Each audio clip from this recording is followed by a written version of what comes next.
Hello Hello. and welcome to another episode of the Weekly Stand-Up.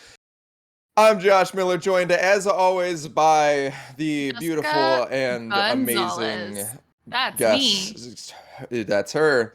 And we've got a jam-packed episode for you today. We do. Mike has only allotted me 2 minutes and 47 seconds per topic. So we gotta blow these. We gotta get through these, right? Isn't that right, I Mike? love the time boxing. Keep us in. Babushka Audio, Welcome. fucking pogs in the chat for Babushka for being the first chatter in the chat. And yeah, it's been a minute since you've been in here, so it's good to have you back. You beat Bockles to the stream, which is a first. A regular. Good job. I still owe Bockles God of War. I've exhausted all of my contacts in the industry, so I think I'm just gonna buy it for him. Aw, good guy, Josh. Yeah. If you don't know about our show is called Weekly Standup. We're here every week on Sunday. We talk about all things game development, industry news, etc. Lately, we've been talking a lot of labor organizing, union rights, and we have a really, really stacked show today. So we're actually really excited to have an interview for y'all. We haven't had an interview in a minute, and we have a great one lined up. We're just very ready for the show. And welcome. Yeah, Mike, who do we got? Who are we interviewing today? I think this is a favorite of yours. Yeah, so today after our normal run of show, which again, holy shit, why can't the internet take a break for like for 2 seconds, please? Because the interview is already gonna be huge enough. We have Kyle McCarley coming on. He is the voice of Shigeo Kageyama, also known as Mob from Mob Psycho 100. If you've been on Twitter in the entertainment sphere, you've probably heard about a lot of the fallout around him not coming back to reprise his role. We'll be talking about more the state of the industry as a whole. Obviously, we'll get into that, but we're not like, hey, here's the tea on this tell-all. Yeah. That's not exactly what we're going for. And if you have any questions about voiceover or for Kyle around these issues, please make sure to be around for that. We will take Q&A at the end of the interview, but it should be extremely exciting. Kyle's someone I've looked up to personally for years, and it's a very cool opportunity to have someone to come on and talk just very candidly for reasons I'm sure we will get into that people don't normally talk so candidly. Exactly. Yeah. And we're just super happy to have that forum so he can talk, we can all have this discussion. So we're excited to have everyone here. And yeah, let's do it. I do wish that all of the all of these topics, I wish that all of the fallout from all this could have waited until I got back to my LA apartment where I've got my actual streaming set up and I'm not streaming from my sister's room with a mic that I just ordered and like my scuff set up. But it's all right. We work with what we've got. Speaking of working with what we've got, there's someone in the football industry who has always worked with what he's had and has made lemonade out of lemon seeds. What's a good metaphor there? That would be Ted Lasso, of course, who is appearing in the new FIFA. Since most of our other news is pretty not fun, I wanted to start with a fun one. And I think this is sick. The fact that they're putting FIFA in, putting Ted Lasso in FIFA. Putting FIFA in Ted Lasso, let's go. Maybe they're going to put FIFA and Ted Lasso. That would be a great partnership. But this is similar to the move where they included Jake from State Farm into the... oh my God, was it NBA 2K? Or I know it was a different sports game. I don't remember, but yeah, the like memification of game characters is great, and I want to see more of it for sure. Absolutely. I know. Where's Dr. Big Disrespect Chungus is in the new for 2K. PlayStation 5. Oh. Dr. Disrespect is in the new 2K. Yeah, hold on, let me go find it. That's kind of hilarious too. But yeah, Ted Lasso is just a wholesome, great character, and it's one of my I don't really watch sports, and I definitely don't watch UK football. But I did love every second of Ted Lasso. I thought it was a great show, and he's just a phenomenal character. He's kind of like a character that just maxed out his charisma because like the moment he opens his mouth, everyone's like, and they're just inspired and they rally around him. And that's his superpower is he just speaks and people listen, and it's great. Does that resonate with you, Josh? Is that why you like this character? What do you think? He's like me. Yeah, he's like, I get on the weekly stand-up and everyone just listens to me. I like this guy, Ted Lasso. No, I don't think I'm that charismatic. I fumble my words so much on this show. Like, when's the last time Ted Lasso like started a speech and was like, and you know, guys, we're really gonna get gonna get those balls. Speaking Ted of- Lasso's never getting fumbled those- a segue. No, he's never fumbled anything. in his life. He did fumble that one match in one of the seasons, but I don't want to get into spoilers. Anyways, Hey. so that's the fun bit of news. Now we're just gonna dive into the dark All shit. horrible for the rest of the show. All Hang on. horrible for the rest of the show. Actually, that's the not true. interview. There Interview's is great. one more. There's one more wholesome topic that surrounds. Damn, Ross I didn't know that he we'll hated get Dr. to later. Disrespect this much. Okay. Do we? Do we? I honestly. Well, I can't say put him I've on consumed screen enough there. of Like this the rest of the content. show is Oh, awful, terrible. Dr. Dis. Oh. I mean, I don't have a particular fondness for Dr. Disrespect. I don't think he's either. fine. I Yeah. never watched his streams. I just know he's a If you wanna character. have the He's honor a of fun selling character. Mountain He was Dew, pretty mad the recently most that he delicious wasn't thing I've invited ever to tasted in my the Call of Duty illustrious Modern life. Warfare 2 like It's got the true premiere or meaning launch or behind something like that.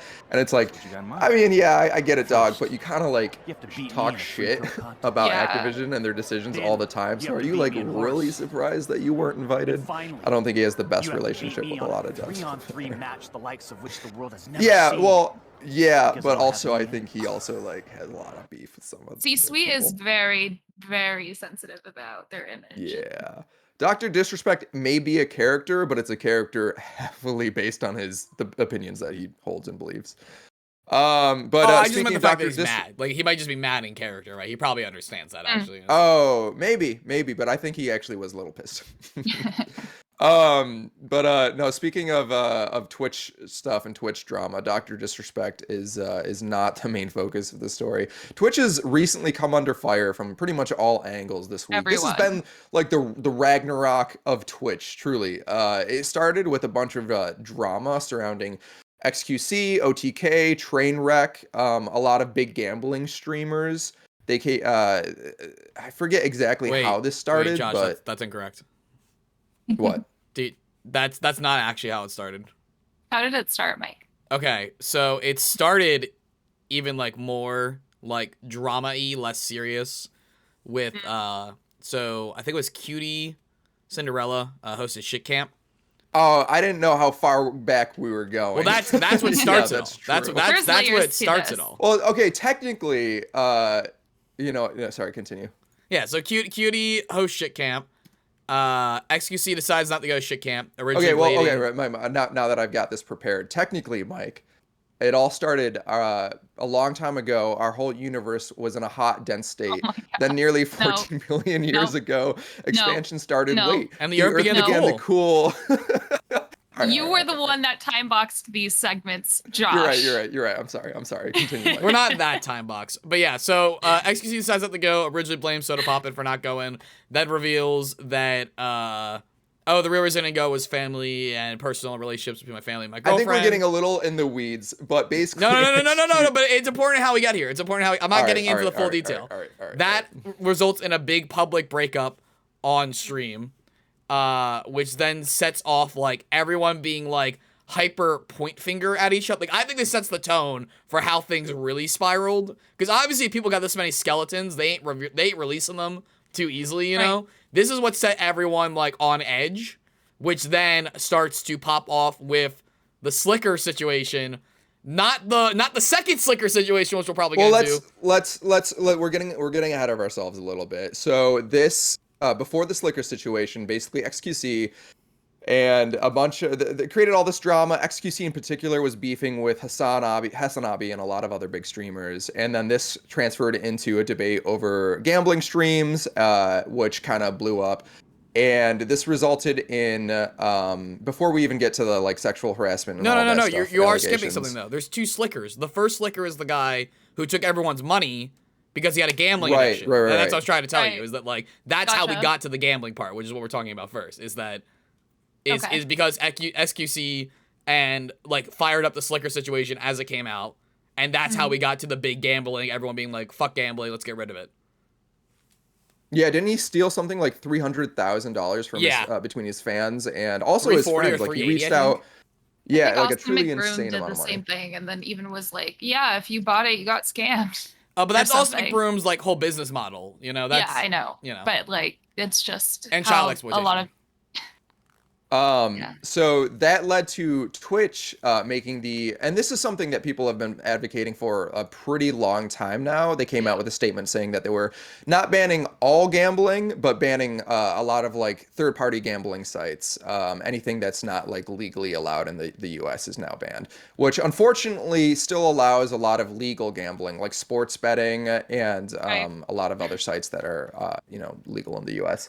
So I think it's a good step. It's a step in the right direction. I think gambling is a horrible addiction, and the fact that these streamers are being paid with, being paid by, like, they get sponsorships by these sites, like in the millions of dollars, to just gamble on stream and throw money at it, so to get their like young fans addicted. It's and it's not up. even genuine gambling. It's like they are given a creator style experience where they're hitting more often, so that way they can like show on stream, look, I'm making money, and then that money is already given to them, like that $1 million or whatever they give them to play as well. So and you have people like Trainwreck and XQC saying that they're not promoting it. It's not that they talk about the issues, they talk about the addiction, so they basically tell their fans not to do it. But then it's like, okay, well then why are you being paid to do it on stream? Like it's so disingenuous. You know exactly what you're doing.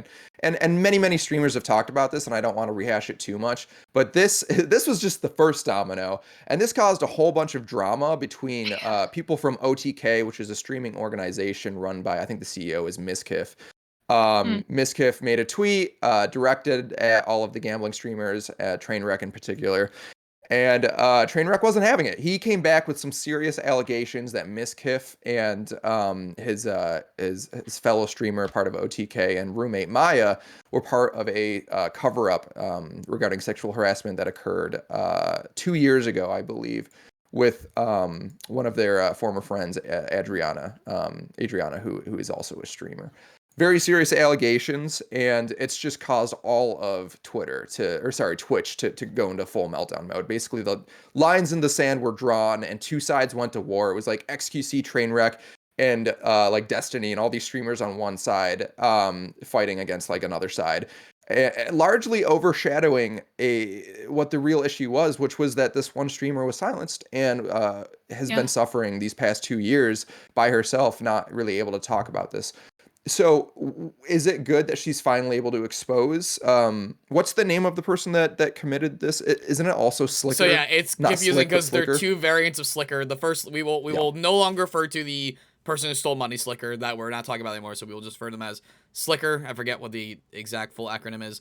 The other thing is that this has been a pattern of behavior that was revealed from him, right? Adriana may be the only person who was physically assaulted as far as we know, but he has had a long string of like sexual like unwanted advances on other people is the most general way to put it. And fair. Quick correction. I see the misconception now. It's not Slicker, it's Crazy Slick. Crazy Slick. That's right. Yeah, I knew I had Slick in their names. And you talk about two sides. The real thing is that there's like three sides, right? So there's Trainwrecks, XQC, and all the gambling people coming at Miskiff for the gambling stuff and coming at like Asan and everyone else.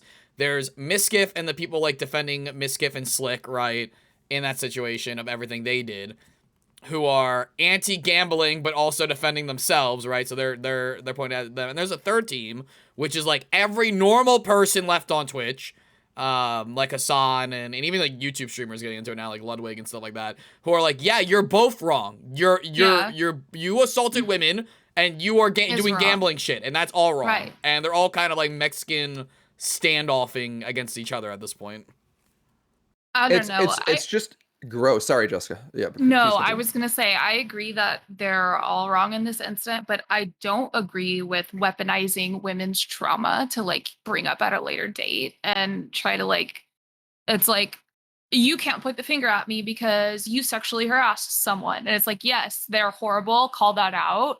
But like to hold on to that nugget of information until you can extort someone is not, it does not mean you're pro-woman. It does not mean it just means you hate that guy and want to destroy his career.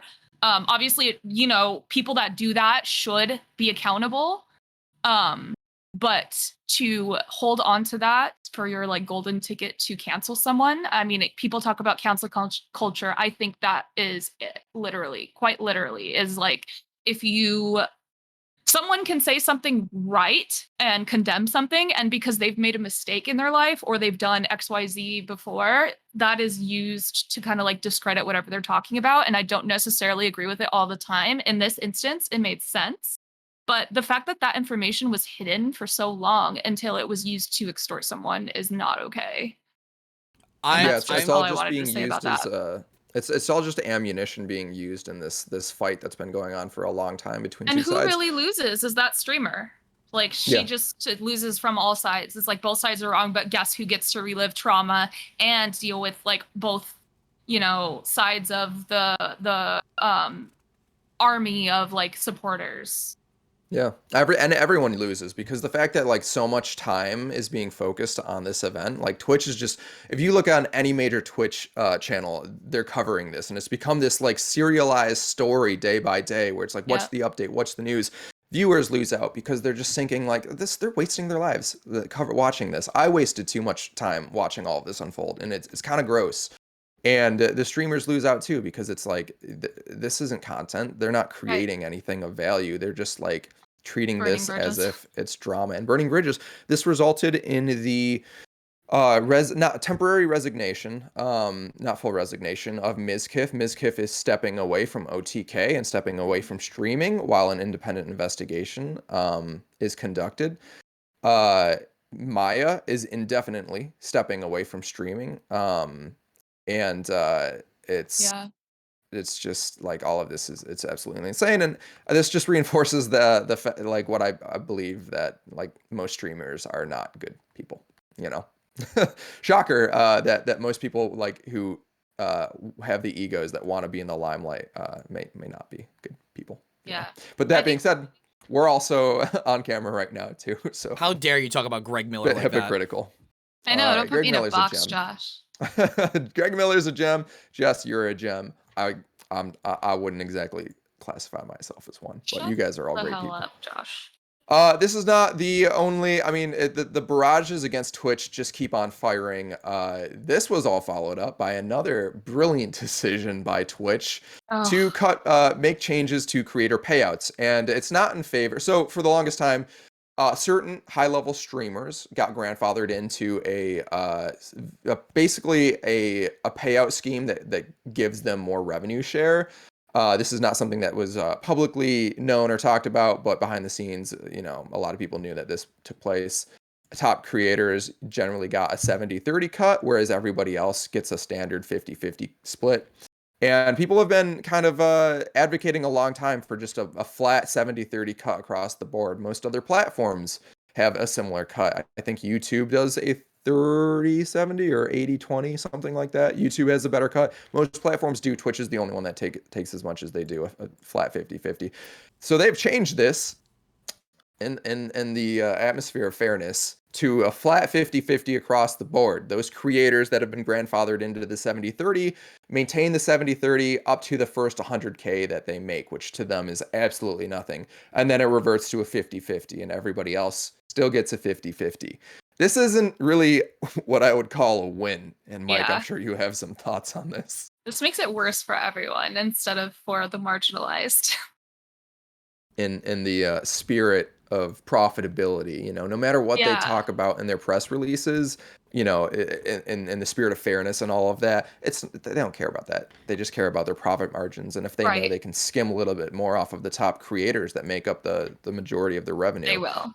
And not mentioned like in this specifically, but around it, right? Like coming off of the goodwill of the gambling ban, it was like 48 hours, 24 hours after that was announced. Coming off 20 hours, 12 hours ish from YouTube announcing their better monetization agreements they're going into, especially when it comes to streaming, which is like awesome. Like, hey, YouTube's doing this. What are you doing? Oh, you're doing less. Oh, okay.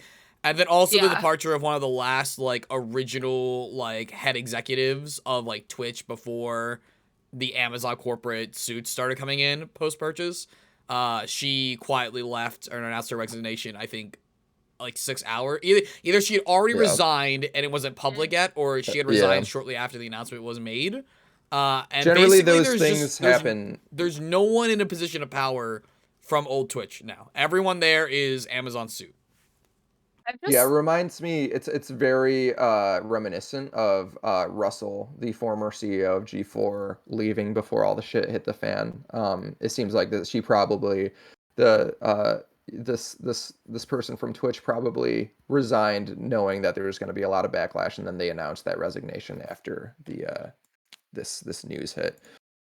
She's probably just not happy with the direction Twitch is going, and a lot of people aren't. And I think that we're going to see a big transition over to YouTube streaming, as well as I know Facebook's trying to make a comeback with their streaming and lure creators over there. So I think this is probably going to push that. I think that we're seeing the fall of Rome right now as far as Twitch goes. And they're just going to keep losing creators because they cannot keep this up. Like, look, I don't feel bad that creators are losing an extra 20. The top creators are losing an extra 20%. Most of the revenue comes from, sponsorships and promotional deals. Really, ultimately, this just hurts the smaller creators because what they should have done is just made it 70-30 across the board to compete with the more fair platforms, and them reverting 50-50 across the board and holding that, maintaining that. Like, I'm sorry, they used the justification that this is for server costs. Yeah. No, it doesn't. It doesn't cost to be that much. fair, OnlyFans is 30/70. So if you want to come on here and talk crap about how I'm an OnlyFans thought, guess what? You're paying for more of your labor and body on Twitch than I am on OnlyFans. So Yeah, it's like there's just, I don't know. There's no justification for it.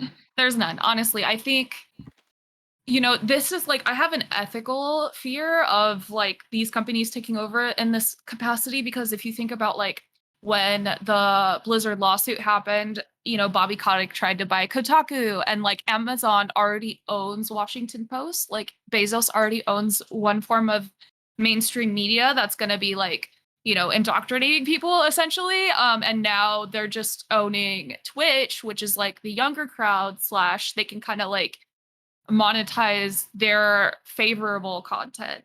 That's what I'm always scared of. And like as Josh mentioned, like these suits push people out constantly, and like people lose their autonomy more and more. And that's why we like to unionize. But yeah, it creates a lot of like ethical questions where I'm like scared that it's gonna become this like crazy monopolized, like sensationalist, almost way like Washington Post, but Twitch. And I think it already is heavily monopolized. And Yeah. I think that, we talk about unions all the time. I think this is a great space that could benefit from unionization among the top streamers, or just all streamers. Every place benefits from It's democracy. in order to succeed on Twitch, the amount of hours that you have to sink in and the amount of hours that they encourage you to sink in is unjust. It's something like 10 hours a day for 6 days a week or more. It's wild. Like it's what you look at like factories and slave like wage Only conditions at Hassan like can Amazon. do that. Yeah, Hassan admits that he has a sickness where he's like, yeah, Yeah. I'm like sick in the head. Like I love doing this and I don't mind. I truly cannot understand the mental state of that man's brain, that he not only like does stream 10 to 12 hours a day, but thrives and enjoys it. Yeah. Because I'm like, Jess, I don't know about you, but after doing this 2 hours on 1 day a week, I am burnt the fuck out. Oh my gosh, yeah. And for me, like I have ADHD, so it's like the time leading up to the show is where I'm like, I can't do anything until the show is done. And then like after I'm like, I'm free. It is a relief. And after every episode I do feel really good. I'm like, that was a great show. I know. I'm always like before, I'm like, oh, and then after the show, I'm like, oh, I'm so glad we did the show. Yep. Except the ones where I have to do solo streams because no one else is around, and I'm just like, that was a horrible stream. I was like, when I was on the plane, I was like, Josh, I'm here for you. It was so bad. But that is neither here nor there. Did we cover all of the Twitch? Oh, no, we're not even done with Twitch yet. The site is also being used by child predators. This coming from Bloomberg, an investigation by Bloomberg News. It's unfortunate. I think the very nature of Twitch, and a lot of like young streamers. Mike, do you know how old you have to be to start streaming on Twitch? Is it 16 years old? Ooh, let me check. And while I'm checking, shout out to Deep Swamp for that 16. Prime. Still getting Thank you, Deep Swamp, for thank you, Deep Swamp. Appreciate it. Still getting our on alerts that set up Prime. so everyone can hear them from their own setups and stuff like that. But thank you so much for that Prime. Really appreciate it. I believe it's 16, but whatever the age may be, there's a lot, like the demographic of most streamers does skew. 13 years or older. Oh wow, that See, that seems kind of messed up, and that I feel like that needs to be corrected. But it just kind of makes it a prime targeting ground for people, for predators, because they can watch these smaller Yeah, they can streamers find their that may not targets. have a lot of subscribers, may not have a lot of viewers, and they have a one-to-one communication route of communication with these people, and can groom them, and it's just like it's not good. No bueno.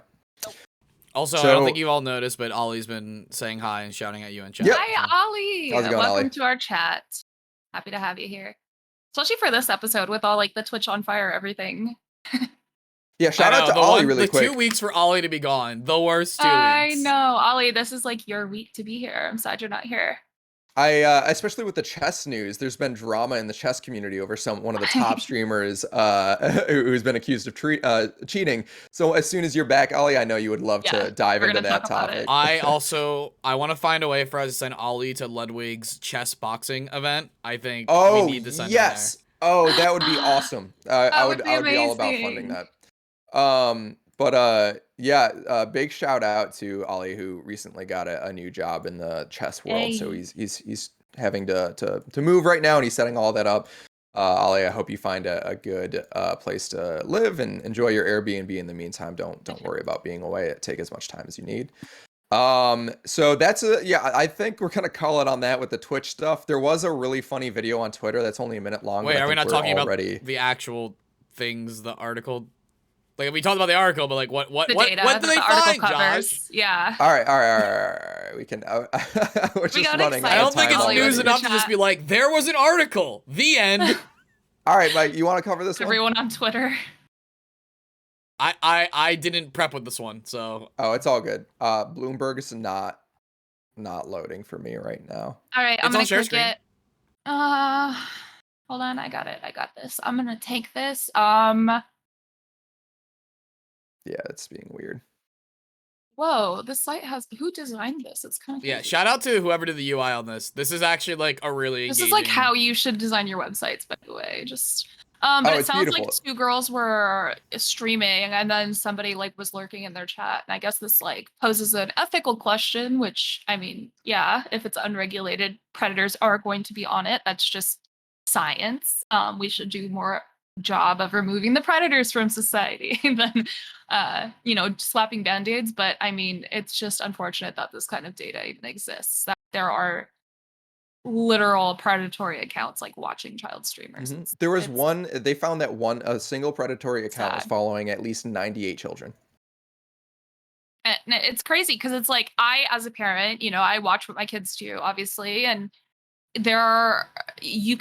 there's so many instances of like just kids like knowing that there are predators but still getting threatened into these situations or like hacked, etc. And that's scary, and we need to do better to like protect. I think Twitch does like the legal minimum, which is like throw up a disclaimer saying you can't sue us if anything happens, but like they should be doing the ethical maximum of making sure that these predators are not like, they should be tracking people that do these type of things. Like, this should flag the account / look at the IP, look at if they have done anything, like maybe they're already known to the FBI, like stuff like that, where I think Twitch could do more to like make the environment safer, because like hate raids are still a thing. There's still people like abusing people on this website. I don't know. Yeah, look, I mean, platforms like Twitch are all about analytics. Their analytic departments are massive. So you're telling me that one researcher can find out that let's see, one of the data points here is that the alleged predators targeted 279,000 children, according to the researcher. Hundreds of the predator accounts each were following more than 1,000 kids on their lists. So a single person was able to find that out without knowing any of the back end numbers. And Twitch and their massive analytics department cannot come to the same conclusions and ban, oh wow, this adult, this like grown ass man is following thousands of kids in the 13 to 16 age range.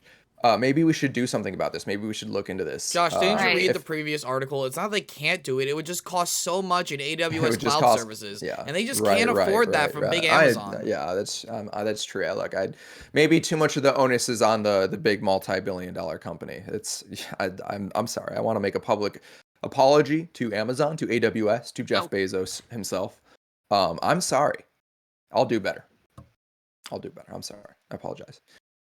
You can look at the, I'll link the article in the chat. You can check it out and see how fucked up it is. I think the bare minimum that Twitch can do here is raise the age range. I didn't know that it was 13. I think I think that's way too young. Just think about, like, not just the predatory aspect of it, but think about what being in front of people and being judged by viewers at the age of 13 does to you. Like, most people at the age of 18 to 20, that fucks them up for life. They can't handle it. But 13, that's too young. Also, before we get away from Twitch, it would be a disservice to our brand to not talk about this, because fuck. Fuck white nationalists everywhere. But I saw this on Twitter and I just quote tweeted it with a bunch of laughing, because honestly, why is Matt Gaetz on Twitch? He read the article. He heard about child predatory practices. The fact that they were like, there are predators on this website, and Matt Gaetz was probably like, what's this website? There are predators on this website, and that's a voter base I could tap into. Yeah, I think it's a funny coincidence. It probably is just another Republican that's like, where are the young people at? Well, we gotta be there. But it's harder to like brainwash us now, so you gotta. That's why they're on Twitter or being Twitch. Who is this Hassan Anabadi, and why does he always have tens of thousands of viewers? Oh, he knows who Hassan is. He went in Hassan's chat. Did he really? He went in the chat and like screamed MAGA and stuff like that after Hassan. No, this is. I can pull up the clip if you want. Please. Let me find it. I saw on TikTok, but also there's. Hassan got him again. I can't wait for him to just get banned for like violating terms of service. W. Hold on. Speaking of, while you find that, I am going to move on to the next topic because we are running out of time. Speaking of people being banned for violating terms of service, how the fuck is Keemstar still on Twitter? How is this piece of garbage? Wait, real quick, I got it. This living feces allowed to be on Twitch? Like, it's just. This isn't the clip. This is just the chat log he showed on stream. Yeah. Let me see this.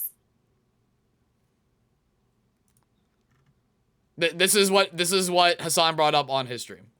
That's funny. Anyways, Jess, I'm so sorry that your weekend was thrown down the toilet, just flushed down the toilet as the result of this scumbag. Yeah, Friday evening, I looked at my mentions on Twitter, which is always a bad idea. Don't do that. And saw a reply from Keemstar.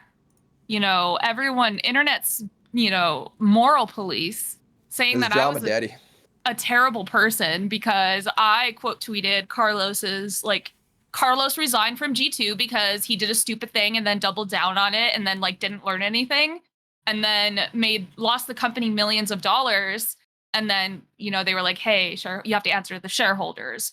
So people don't like when shitty people or people that do shitty things are held accountable. So because I like quote tweeted it and was like, hey, now you can party with whoever you want, because that's what he said when people were like, why are you partying with Andrew Tate?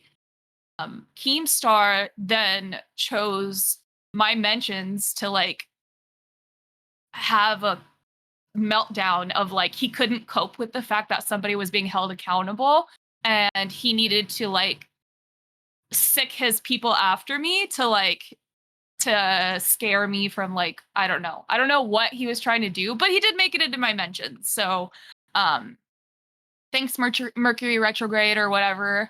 Keemstar was in my mentions and then just completely ruined my weekend. He like sent his trolls after me. I had like death threats in my DMs. I have like a list of message requests. People that are like doxing my photos from OnlyFans, people that are like following me on Instagram, just completely stalking me. And thanks, Keemstar. Just the moral police saying that I'm a horrible person, but then like inciting actual violence and like federal crimes against me is always great. I appreciate that. Thank you, Keemstar.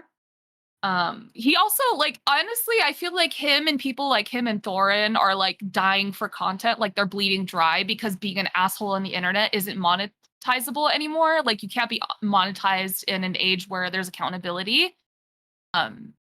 And since like Keemstar's whole business model is literally harassing people to like bait them onto his show, I just blocked him and was like, I'm not going on your show. I'm not going to give you content. No. And then he like screen capped my block and was like clown or whatever. And I'm just like, whatever, I'm not going to go on the show. I'm not going to give you clout.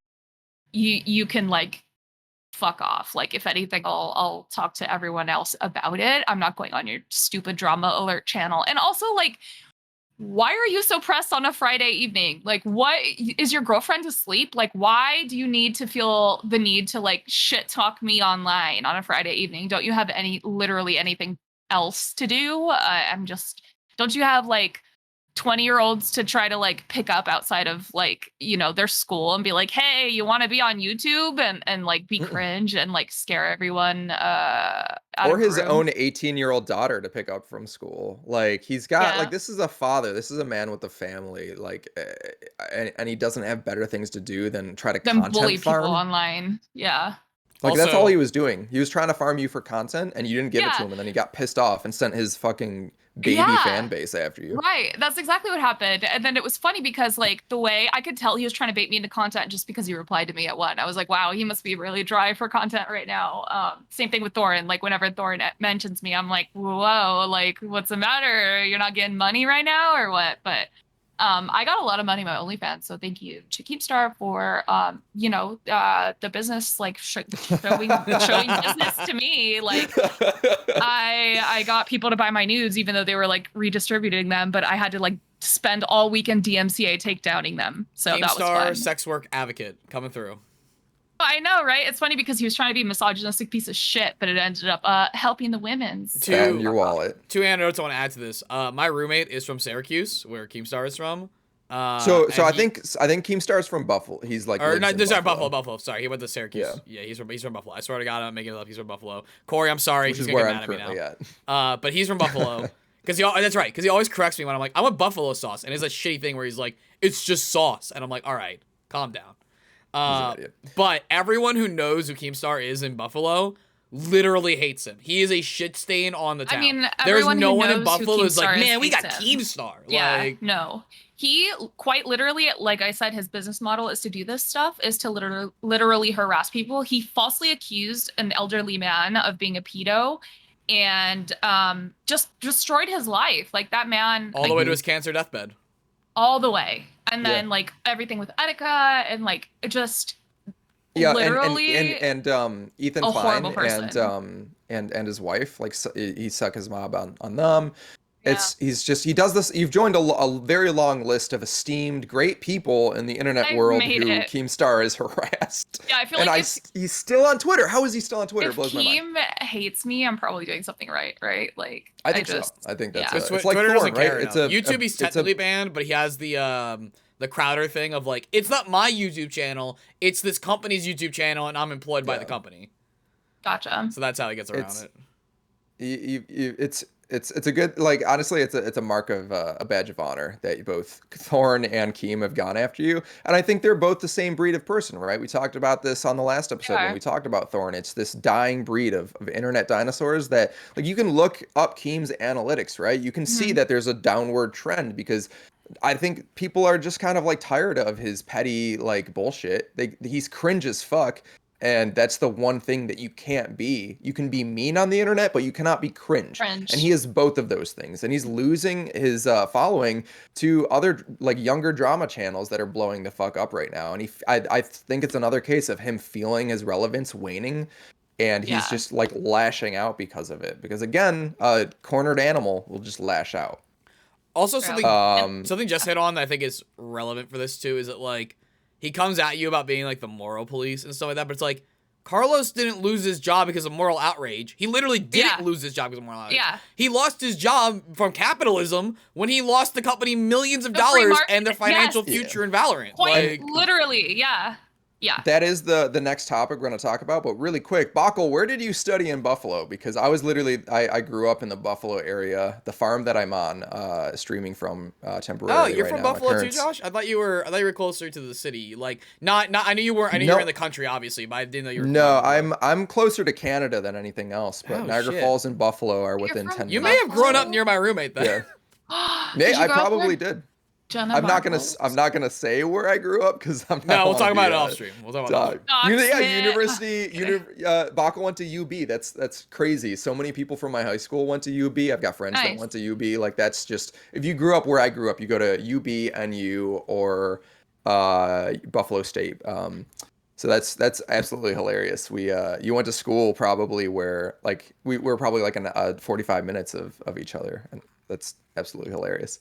But yeah, on to the news that G2's Carlos has resigned following the Twitter backlash of him partying with Tate. Yes, last week we covered his decision to publicly post a video of him partying with Andrew Tate, resulting in major backlash from people throughout the video game industry, and ultimately Riot not bringing in G2 for their Valorant, basically like their version of Worlds, right? Franchising. Which is people estimate that's between a 15 mil and $30 million fuck up. As far as the franchise rights go. Cost them a lot of money. Cost them a lot. The board of the G2 board of directors probably was not happy with this, and I have no doubt that they forced him to resign. Yeah, they definitely did. So I mean, there's been mixed reactions. A lot of people are like, cool, this is like your actions have consequences. Every action has an equal and opposite reaction on both sides of the plate. Jessica, you were the recipient of that yesterday for doing the right thing, that even right actions have reactions, and when the light shines, the darkness tries to seep in there too. This is the opposite of that. This is someone doing a shitty thing and paying the consequences for that. And I think a lot of people, Keem included, are raging that like, oh, this is cancel culture once again. But it's like, cancel culture is not a bad thing. It's not a bad thing that Tate doesn't have a platform anymore. That is a net positive. There are a lot of kids. Cancel though. It's like accountability culture. It's like you said this horrible thing that incites violence towards women, and you refuse to denounce it, or you know what I mean? Like it's not canceling someone. It's being accountable for like who you are as a person and your character and how you present yourself. Well, also, I like accountability culture better than cancel culture. That's the cancel culture is like a hot word. But that's the usual situation, though, right? Where like someone does something shitty and they lose their job or whatever, right? Yep. Again, let's look at the facts of this situation. That's not even what happened. He did a shitty thing. He got temporarily suspended after doubling down on the shitty thing, and was instead of recognizing retained his job and position. And then weeks later, when another business partner decided that they were not a fit to go into business with because of the optics, they lost financial revenue. They lost future employment opportunities for their athletes, probably their marketing team, their business side, their merchandising for sure as a franchise team. And then he got fired because he lost the money. He didn't get fired. He never got fired for actually being with Andrew Tate. He got fired for how he handled the actual business optics of the situation. Yep. That is true. There was a really funny tweet from one of G2's former Valorant players, because they no longer have a job because they're not in the franchise. They tweeted something along the lines of, I no longer have a job because my CEO partied with Andrew Tate. Life is wild. And I was like, that's kind of funny. But also super sad. And it is sad. And, like people think that we're like celebrating and parading in the streets for this. It's like, no, we do think that you should be held accountable for your actions. We hope that you heal as a person and understand why your decision cost the company millions of dollars and choose to be a better person going forward. It's not like we want you like completely in purgatory for the rest of your life because you fucked up. It's like learn and grow. Yeah. But no, he decided to be a shitty person on top of it. And that is why esports didn't want to associate themselves with them. And yeah.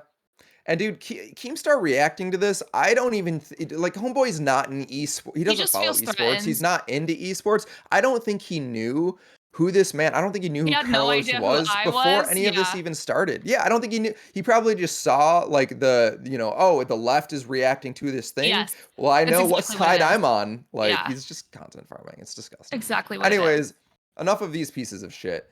The next thing is actually another wholesome. This is kind of wholesome. So the original situation sucked. It sucked for Rockstar.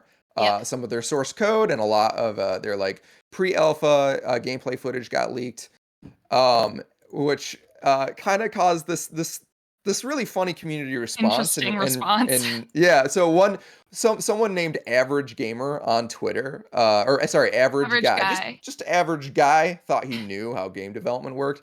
And he made a tweet that said, if you know how game development goes, you'd know that visuals are one of the first things done. I can't even keep a straight face. This game is 4 years into planning and development. What you see is almost exactly what you will get. The next year is mission coding and debugging, all back-end stuff. It does look ass. This is hilarious because this is the exact opposite of how things wrong. work. And it's so wrong. The reason why it became such a meme is because game developers were like, this is just blatantly wrong. Like you're spreading disinformation on the internet. So like some of the best responses came out of this tweet. Like one of my friends, Steph, commented like me when I lie. And like there was just so many like, wow, you're getting dunked on by literally everyone in the community right now. But like he also kind of deserved it because he doubled down and said he took a design class. And because of that, he's entitled to knowing everything about game development. Where did he go to school? Trump University? I don't know. Actually, but, ITT Tech. Oh. Then they have a shitty program. Or he just wasn't studying in class. Yeah, he was probably too busy playing League of Legends. He probably was like, this is hard. And then they had like a high level understanding and then dropped the class.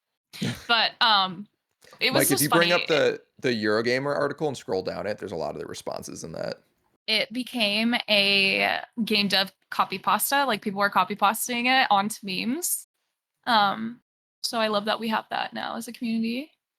It's phenomenal. It's and like on top of just like the great game dev tweets and replies, a lot of game developers actually posted. They're releasing alpha footage. Alpha footage from a lot of the games they work on. Not only is that amazing, it's also just like unheard of. Like most you never game see companies this 'cause it's NDA.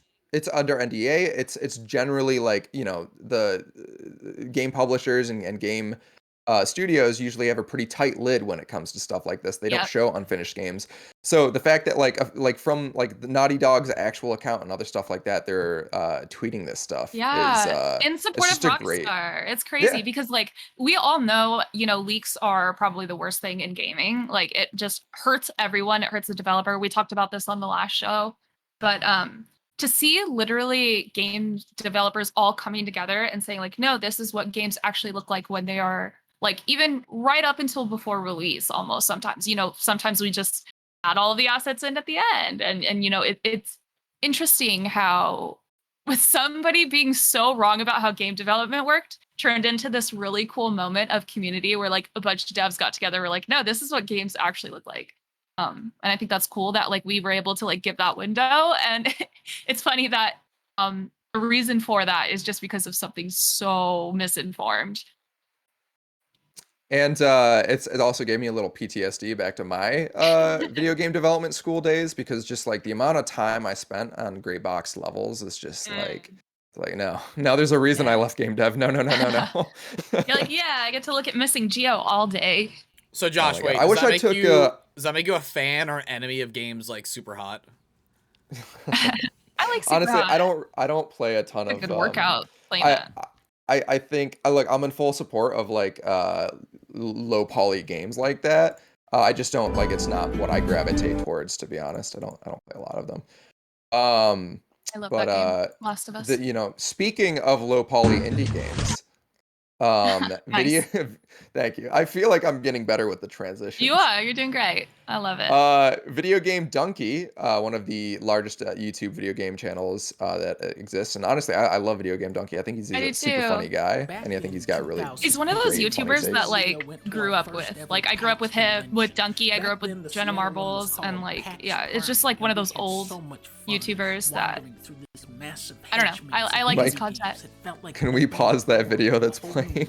I know you can hear Donkey. it's all good. Sorry, audience. He's like whispering in my ears. I thought the video was muted. I just wanted to play it for the B-roll. No, it's all good. No, it's all good. You're good. Video Game Donkey's great. The recent decision by him to launch a indie game publishing studio has actually been surprisingly polarizing, with a lot of people weighing in on both sides. Some people saying, "Oh, this is great. You know, more publishers highlighting indie games, the better." Whereas others are like, kind of a little more hesitant, a little more apprehensive, takes like you know, video game donkey is in for a cold awakening. You know, just because he has experience reviewing games doesn't automatically make him knowledgeable in what it takes to be a video game Right. publisher and run a publishing studio like that. You know, he might not know what it takes to make a game. So only time will ultimately tell. Jess, what are your thoughts on this one? Yeah, no, I think it's interesting that he's going the publishing route because I mean, look at who has the publishing market right now. It's Activision, and you know, it's definitely a time to like dethrone Activision if you want to. So like, I get the like, oh, maybe people want a more ethical publisher and someone who's like games adjacent, who's close to games, and not Activision, who's like this major corporation. So I had like that view on it when I originally thought about it. I was like, okay, here's someone who has resources, they have money, they can probably secure funding. Maybe they want to go the publishing route because they don't necessarily know the developer route, and then maybe build upon that later. So I think it's like a good faith. I think people might be cherry picking the like, I've been doing this for 11 years, so I know what it takes to make a game. I don't know. Did he say that verbatim? Like, is that No, what he said? it's just what people are kind of saying. Assuming. You know? Yeah. Yeah, I mean, I think it would have been different if it was like Dr. Disrespect, where it's like, I'm opening this company and you know, like the way that Dr. Disrespect did it was different. And I think Donkeys is showing like, I want to respect game development, which is why I'm going to publish it and not develop it. Okay, and you know, Bakel's saying that the Yogscast, which Video Game Donkey is, I'm pretty sure that he runs the Yogscast. I think that's his podcast. Wait, what? Right? No, the Yogscast are those like British Minecraft like. Yeah. Oh, okay. Yeah, you're right. Oh, you were might talking be. about another publisher. Okay, gotcha. Yeah. So I'm not too big on that's the game another publisher market, to be honest. that's an example of a YouTube channel like kind of similar to Video Game Donkey going into publishing and having some success. So there's proof that it's worked before, Yep. and maybe it'll work again. Ultimately, these things, if these sorts of things, live or die depending on the people that you put in place to run it. So Video Game Donkeys, it's not like he's gonna run this video game publishing studio by himself, because that's just not feasible. As long as he puts people into positions that have the relevant experience and know what they're doing, it could be a success. It's all about delegation. Yeah. Good luck to Donkey, though. Hopefully, good luck to Donkey. We get some good ethically made games. Donkey, if you want to unionize your workplace, hit me up. Honestly, I think that would be a great move if he wants to come out of the gate swinging. That would be amazing. I want to second what Jess said too. Is that I think there's a lot of heads up. Like the comparison between like Doc and him is really good. Where it's like Doc's like, we're making a game studio, and Donkey's like, we're making a game publisher. Like we're not. Yeah, exactly. We're not making the games. We want to help facilitate and elevate games being made. Which like as a YouTuber, understanding like marketing, it's like a stamp understanding of like SEO, it's knowing your market. understanding like optics, like that is what he is trained in unilaterally. Yeah. So it does align a lot of ways. And his audience built in that he will like be showcasing things to from his personal following, business aside, are also going to be ineptly looking for that kind of product. So.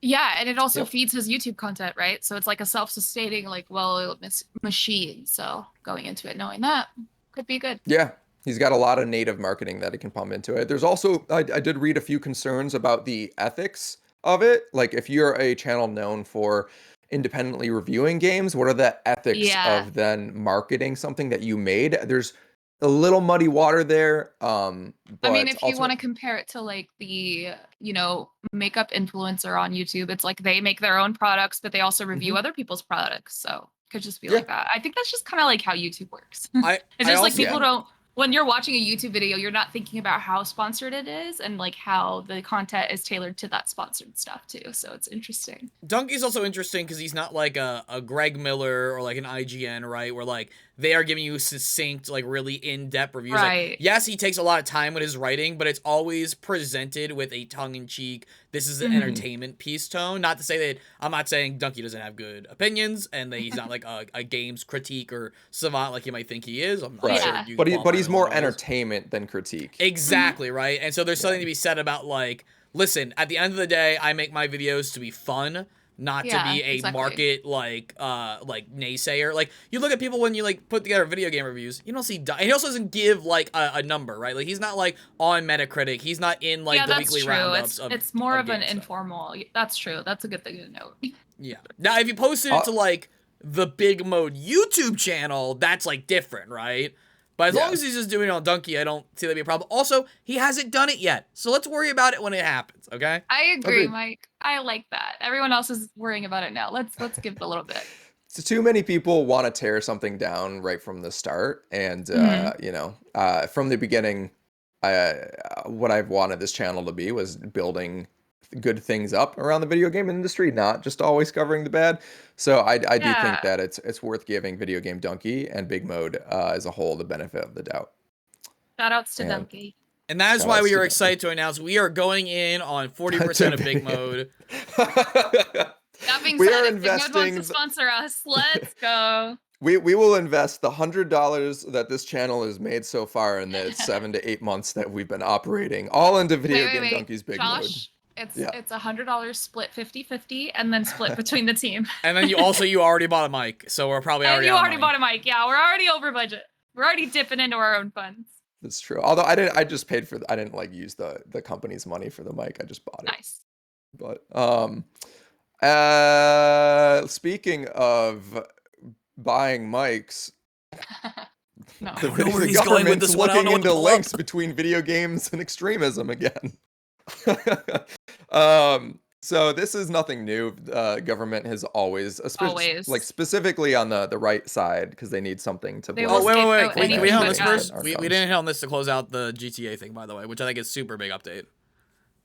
What? What's up? Oh, yeah. So wait, this tweet, right? The U.S. Department of Homeland Security awarded nearly $700,000 grant to researchers who specify in terrorism and security to study if and how gaming and extremism overlap, Yep. particularly for adolescents. Oh, Now- wait, Mike, I thought that's this was a literally different what one. I Sorry, we just didn't was even know that. transitioning into. No, sorry. Why didn't you pull this up? They arrested the dude who hacked Rockstar in the UK. Oh, I they had, got no, I him. had You no had idea. up at That's all. awesome. Yeah, Okay, I was saw. reading Sorry, I was the gliding breaking over the news. tabs, and it gives me like little briefs on what the first text is, and I saw U.S. Department, and I'm like, oh, Homeland Security. I'm like, oh, okay, it's this one. So Okay, that's so- a me. That's a classic Mike L. You know. So Okay, blame fine. me, Quick chat. update. Mike, if you want to cue the ladies and gentlemen, we got them, and then we'll just talk about it real quick, and then we'll go Okay, to the hold on. next story. So yeah, Ladies the leaker, the GTA 6 leaker, who ruined everyone's life. Ladies and gentlemen, we got him. He was Are we arrested gonna in get the UK. DMCA, Mike, Yeah, we because of are. that song? Yeah, we are. Mike, turn it off. Turn it No, off. Turn it off. Mike. it's short enough. And it's a meme. I've used it a bunch of times. So they got him. They arrested the guy. I mean, he's in the UK. Thank you. This is Mad Lad. I'm breaking glad you news. like it. We're just No, finding out about. I mean, it's this not now. We're breaking, but learning here it is. Hold on. No, it's breaking. It's breaking news, Mike, and we're breaking it. We're breaking the news to the American people. Yeah. So he This was is arrested. our break. I mean, it's theft of intellectual property. It creates a lot of like security issues, right? Like it just a lot of it. Also, it ruined the days of hundreds of people who worked hard on that. So fuck And that guy. lost he money. Belongs in Yeah. jail and lost money. Yeah. Also, fuck him. he's Can you allegedly the imagine? dude who did Lyft too, like the days before. Oh shite. Yeah, through the same Slack method he used to reverse engineer. So yeah, he social engineered his way into their company Slack. So what are you doing, security team? Like, how did they get into your Slack? It's wild. So yeah, just crazy. FBI don't fuck around. He must have been shitting his pants when he saw that the FBI was looking into it. He must have been like, "Oh, I'm fucked. No." Yeah. And if you live in certain places, there are some countries where you're safe from extradition and don't have laws when it comes to hacking. Like if you lived in Russia, like he would have been fine, but he lived in the UK. How dumb can you be Yeah, to live that's in a like- country that allows extradition that has like You will get laws arrested. against that? Yeah, like you're done. You That was so will get dumb. arrested. So Yeah. dumb. Not worth it. Speaking of being arrested, the government is also looking into links between video games and extremism. Once again, Yeah. this is nothing new. We can pretty much blaze past this topic. It's once again probably just a certain party, won't name names, It's a scapegoated looking topic. for looking for reasons other than guns to blame So they're violence and throwing extremism. $700,000 at research to see if games influence extremism and adolescents and radicalize them instead of actually fixing the problem, which is like mental health / guns / literally, we throw like 50 kids into one classroom and expect them all to have a good day. Like, I don't know. There's just so many problems in our society. And the fact that they're willing to throw almost $1 million on like, does this thing affect radicalization of adolescents instead of actually fixing the problem? They're also not taking it seriously. Like, this isn't a serious thing. Like, I'm sorry, Yeah. 750K as far as the government is concerned, like, that's a lot of money to us. And the government, that's nothing. That will fund maybe 6 to 7 people to like look into this over the course of a year. Yeah. That's like that this is not a serious investigation. That is no money Honestly, for something it just like like this. my cynical brain now just thinks like this is a way for Republicans to like hire their friends to like get free money from the government so that they can Probably. do this thing. And then also like, oh, we have a friend who does data on this, so they can use it as a talking point against Yep. any kind of gun reform. Not that they have actual data, but that they're like researching data. This is a joke. Can and, I it's not devil's gonna advocate lead to here, anything. just for by all means, conversation purposes? Yeah, mostly a joke. Like, not gonna disagree on that. Did read into this more personally because I'm always curious about like when the government does this shit, because usually means a bad Christmas or Thanksgiving for me with family. But it is also looking into the general breeding ground conditions of gaming created from the social aspect, not entirely the content of games themselves, which we have documentedly seen a rise in like white nationalism and hate rhetoric and stuff like that in online communities. So maybe something good comes out of this, intentionally or unintentionally. I don't think it's as this to me, having taken media studies courses through college, stuff like that, looked at a lot of the famous like we're gonna study video games for violence. This does feel uniquely different because they're talking about radicalization and extremism, which is less the effect of a game's content and more about what a player experiences, and I think is going to delve more into the social side. Yeah. No, that's a good point. I think that's a fair call out, and nobody point them towards the Gary's Mod World War II Nazi Germany roleplay server. They might find some material on that one if they find their way over. They're probably already there. They're probably. It's probably Matt Gates' server. It's probably like takes care of it. The first thing he's going to stream. Oh no! Found this really fun, wholesome server on Gary's Mod.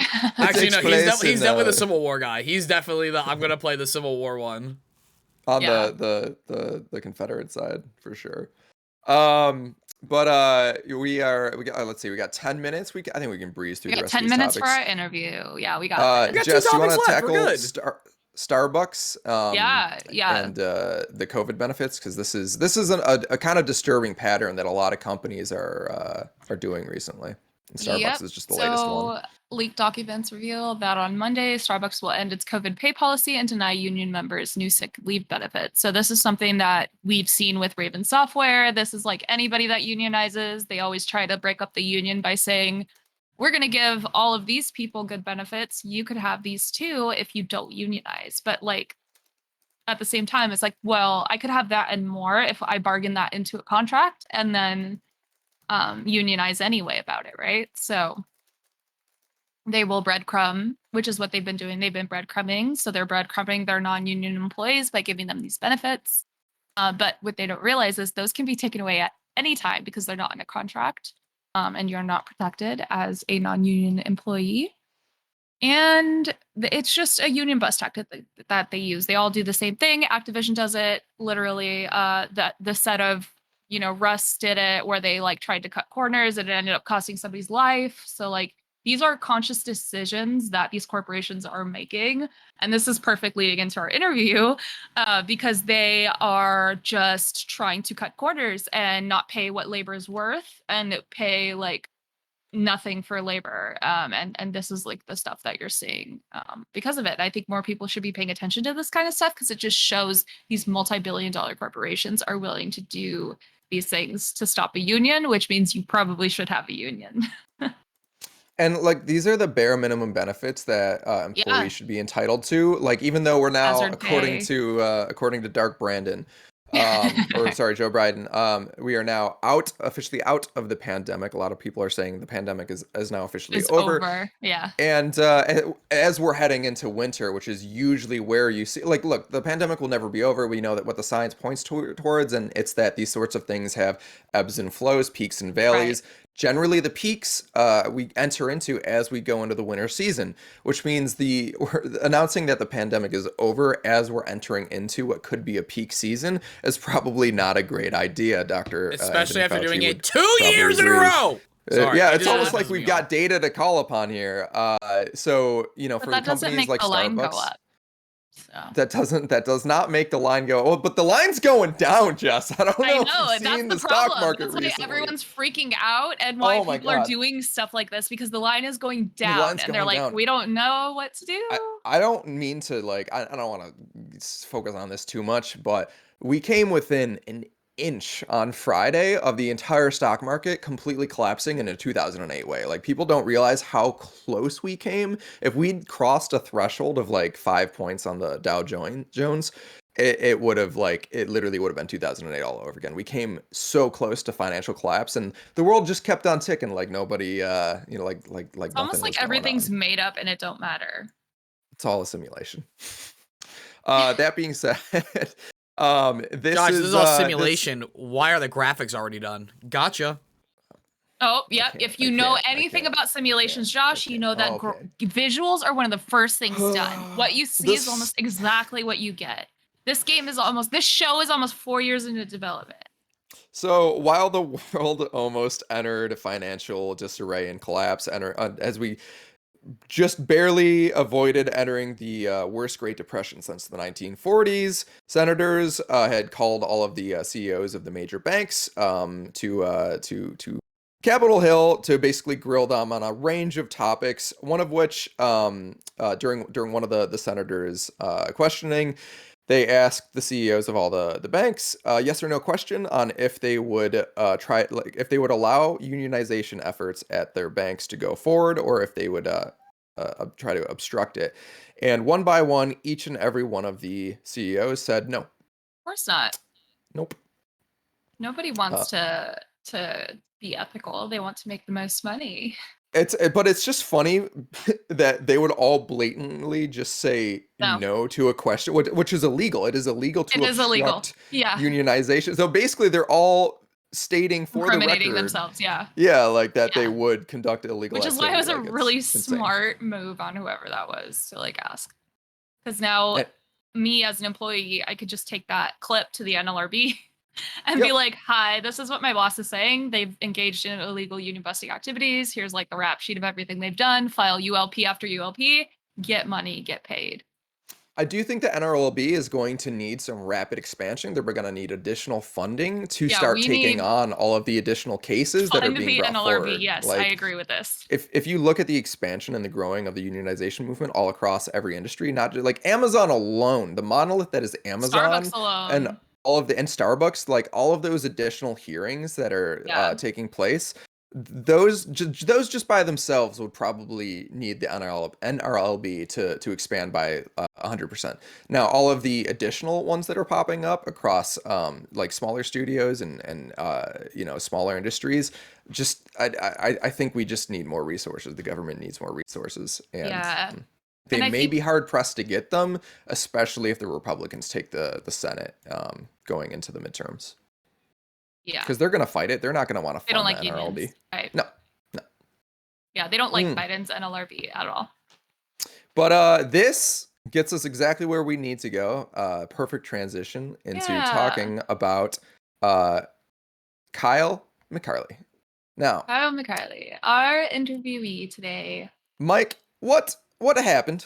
What happened recently with Kyle McCarley, voice actor of, and I'm probably gonna butcher this, but Shigeo Kageyama. That was pretty right? good. Shigeo Kageyama. Look at that. Okay, I usually butcher anime names, but it sounds like Crunchyroll might be in some hot water because they're the contract of the one of the main characters of Mob Psycho, or actually really the main character, Shigeo Kageyama, has not been renewed by Crunchyroll because they refuse to negotiate. Not even they won't even sit won't come down to the table. at the negotiating Yeah. table with SAG-AFTRA. We'll definitely be getting to some more detail when we have Kyle on in a few minutes. But essentially, it's not even like you make it sound like it's even like a harder decision for them.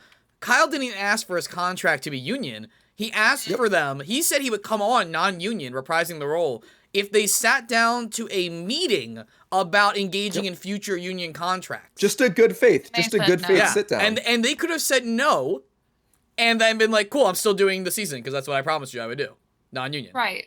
They don't even want and- to entertain it. Yeah. They So took it Kyle as a has threat. basically announced that Crunchyroll has since confirmed to, I believe Kotaku, that he will not be reprising his role. They will be their reason, and again, we'll get into this a little bit more in depth in a minute here with Kyle. Their reason given to Kotaku was for streamlining the simuldub, requiring, actors based in Texas around Funimation and actors more accessible, and basically kind of talked about it more in a like locational geographic thing. Except for Chainsaw Man, their biggest anime of the year, and probably going to be the biggest cultural touchstone for anime for the next couple of years, is literally being simul-dubbed all across the country. So it doesn't make sense. It's if corporate I had to greed. guess, and we can, talk about it a little bit more in depth on this interview, but if I had to guess, they just don't want to set the precedent. They probably don't want any sort of contract with SAG-AFTRA because that's another organization that's dictating terms, and they probably, like every corporation, every monolith wants to hold all of the power, all of the cards. They want to dictate the terms. They don't want to negotiate in good faith with a union that is allowed to push back in favor of the rights of the worker, Right. And And no, I mean, this is what you're seeing with Starbucks. It's what you're seeing with Amazon. It's like they know they're doing this illegal stuff, but they would rather pay the fine to eat that illegal activity, because then eventually it's going to go up to the Supreme Court, and then they're going to make a ruling that's either pro-worker or pro-corporation. And that's what these companies are doing. They don't want to set the precedent. I think they just want to say no, no, no until something is decided in the Supreme Court, or like, it is like, this is blatantly illegal, and then they are going to go from there. That's what I think, just because they don't want to be the company that's giving in to the union. Yep. And we're going to dive into that. So without further ado, we're going to cut to a short break while we get Mike on cam, get Kyle into the call, and let's hop into this interview, fam. Yeah, and also just Short to key break. it up, We'll be back. we'll also be talking about Hang in VO there. as a whole more in the industry right now in the state, not necessarily exactly about the Crunchyroll drama. So if you guys have any That's fine. questions also for Kyle, we'll be taking a Q&A at the end, so stay tuned and be active in chat, and we'll be back with you guys in just a few minutes. Be right All back. right, let's do it.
And welcome back, everybody. We are joined today by the extremely talented Kyle McCarley. Kyle, how are you doing? Thank you so much for joining us. I'm doing well, thanks. How about yourself? It's another Doing Sunday, fighting for Yeah. the unions.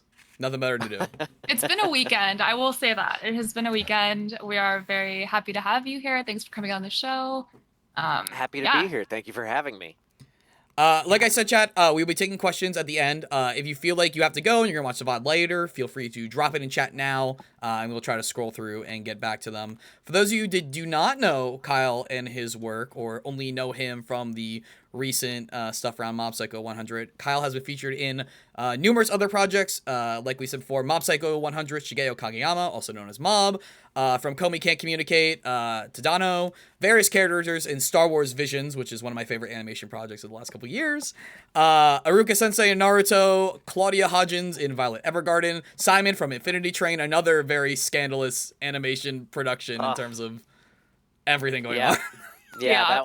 that one hurts. It's one of the things I'm most proud about in my career, and right now there's nowhere anyone can see it. It's great. Straight up, did not know that was you. I would agree. That performance is crazy good. Thank you. Thank you for that one. Josh, of course, spotting out Yushiro from Demon Slayer as his favorite. Also in video games, for our gamer audience, we have Nier Automata's 9S, Astral Chains, Harold Hal Clark, Om from Fire Emblem, Shadows of Valencia, although I prefer the Gatekeeper from Fire Emblem Three Houses. And I didn't know about this beforehand, Harry Potter from Harry Potter's Wizards Unite, which is kind of cool. Yeah. I've had the opportunity to voice match for the character of Harry Potter in a couple different games now, actually. Wow, that's like, obviously say what you will about Harry Potter and J.K. Rowling, but to be asked to do that To be Harry is Potter, yeah. pretty big. Yeah. Cool. Wait, I'm very curious. What other Harry Potter games? There's another mobile game that I don't actually know the full title of, and I don't know if it's even out in the United States. It's Oh. not on your Okay, all right, IMDb, all right. so We don't have to get into that one in case, Yeah, I don't in case know. that hasn't been released yet. this is where we It is out somewhere in the world. Somewhere. Yeah, it I exists. just don't know if you can get it in America. Gotcha. That I makes love sense. that. Awesome. Well, I think a great place to start, Kyle, is just telling us kind of about your journey into VO and what your personal relationship is with the medium. Because obviously you're someone who is very passionate, not just about the work, but a meme as a whole, or else you wouldn't be taking such a hard stance and a membership in SAG as you do. Right. Yeah. Which is kind of a wild story, because when I growing up, all I ever wanted to do was be an actor. I came out to Los Angeles to go to the University of Southern California, studied theater there with the goal of eventually being in movies and on TV and stuff. And somewhere along the line, I kind of lost my passion for all of that, and fell into voiceover as a, oh, this is what I'm passionate about. This is what I want to be doing. But when I was coming up and trying to break into the industry, SAG especially, and then AFTRA kind of tangentially, because they were separate unions at the time, I kind of viewed them as like a, well, that's a thing that I'm gonna have to do at some point if I want to work on the big projects. But it felt like a lot of bureaucratic red tape, a lot of like vestiges of the past that maybe didn't necessarily mean anything anymore. And my viewpoint, my stance on what unionization means has evolved drastically since then. Mm-hmm. Because now I feel now, like, because there were a couple of organizers working for SAG-AFTRA a few years ago now who reached out to a few of us who were prominent in the anime industry in particular, but just dubbing, to try and start working on an effort to organize dubbing as a workspace for actors. And that got me involved in an organizing campaign, that because I was like, yeah, it'd be great if it was union, because then we'd get paid more and we'd get benefits and stuff. And so they were like, well, do you want to help us make that happen? And they brought me onto the team, and I started meeting with more organizers and talking to people about, like, the big video game strike that happened back in, what was that, 2016, I think it was. Yeah, that sounds about And right. yeah, and talking about, because I remember thinking, like, from the standpoint of just average Joe actor, I was like, man, that strike took almost a year, and at the end of it all, what did we really get? But when I talked to somebody who was actively involved in that organizing campaign, I realized what we got was bonus payments for the first time in the history of that Yeah. space. We got commitments to start working on vocal stress protections, even though we didn't get it in the writing of the contract. The industry improved drastically because we were able to get them to commit to, okay, we'll learn a little bit more about this issue, and things got so much better. We won so many things through the course of that strike, and just getting involved with the organizing efforts around dubbing and everything. I realized, oh, the only reason that we get paid as much as we do, whether we're union or not, is because of the union and its efforts to organize it. So I really I've really done an about face on my stance on the union over the past however many years it's been, and as a result, now I'm in a place in my career, thankfully, through our organizing efforts and through some savvy work on SAG-AFTRA staff members. The Netflix agreement now has a Netflix dubbing agreement as well. Nice. That's been in Good. place since 2019, and now everything that Netflix produces is on a union contract, pays significantly better than anything in the dubbing space ever had up until that point. And as a result of that, I've been able to go, you know what?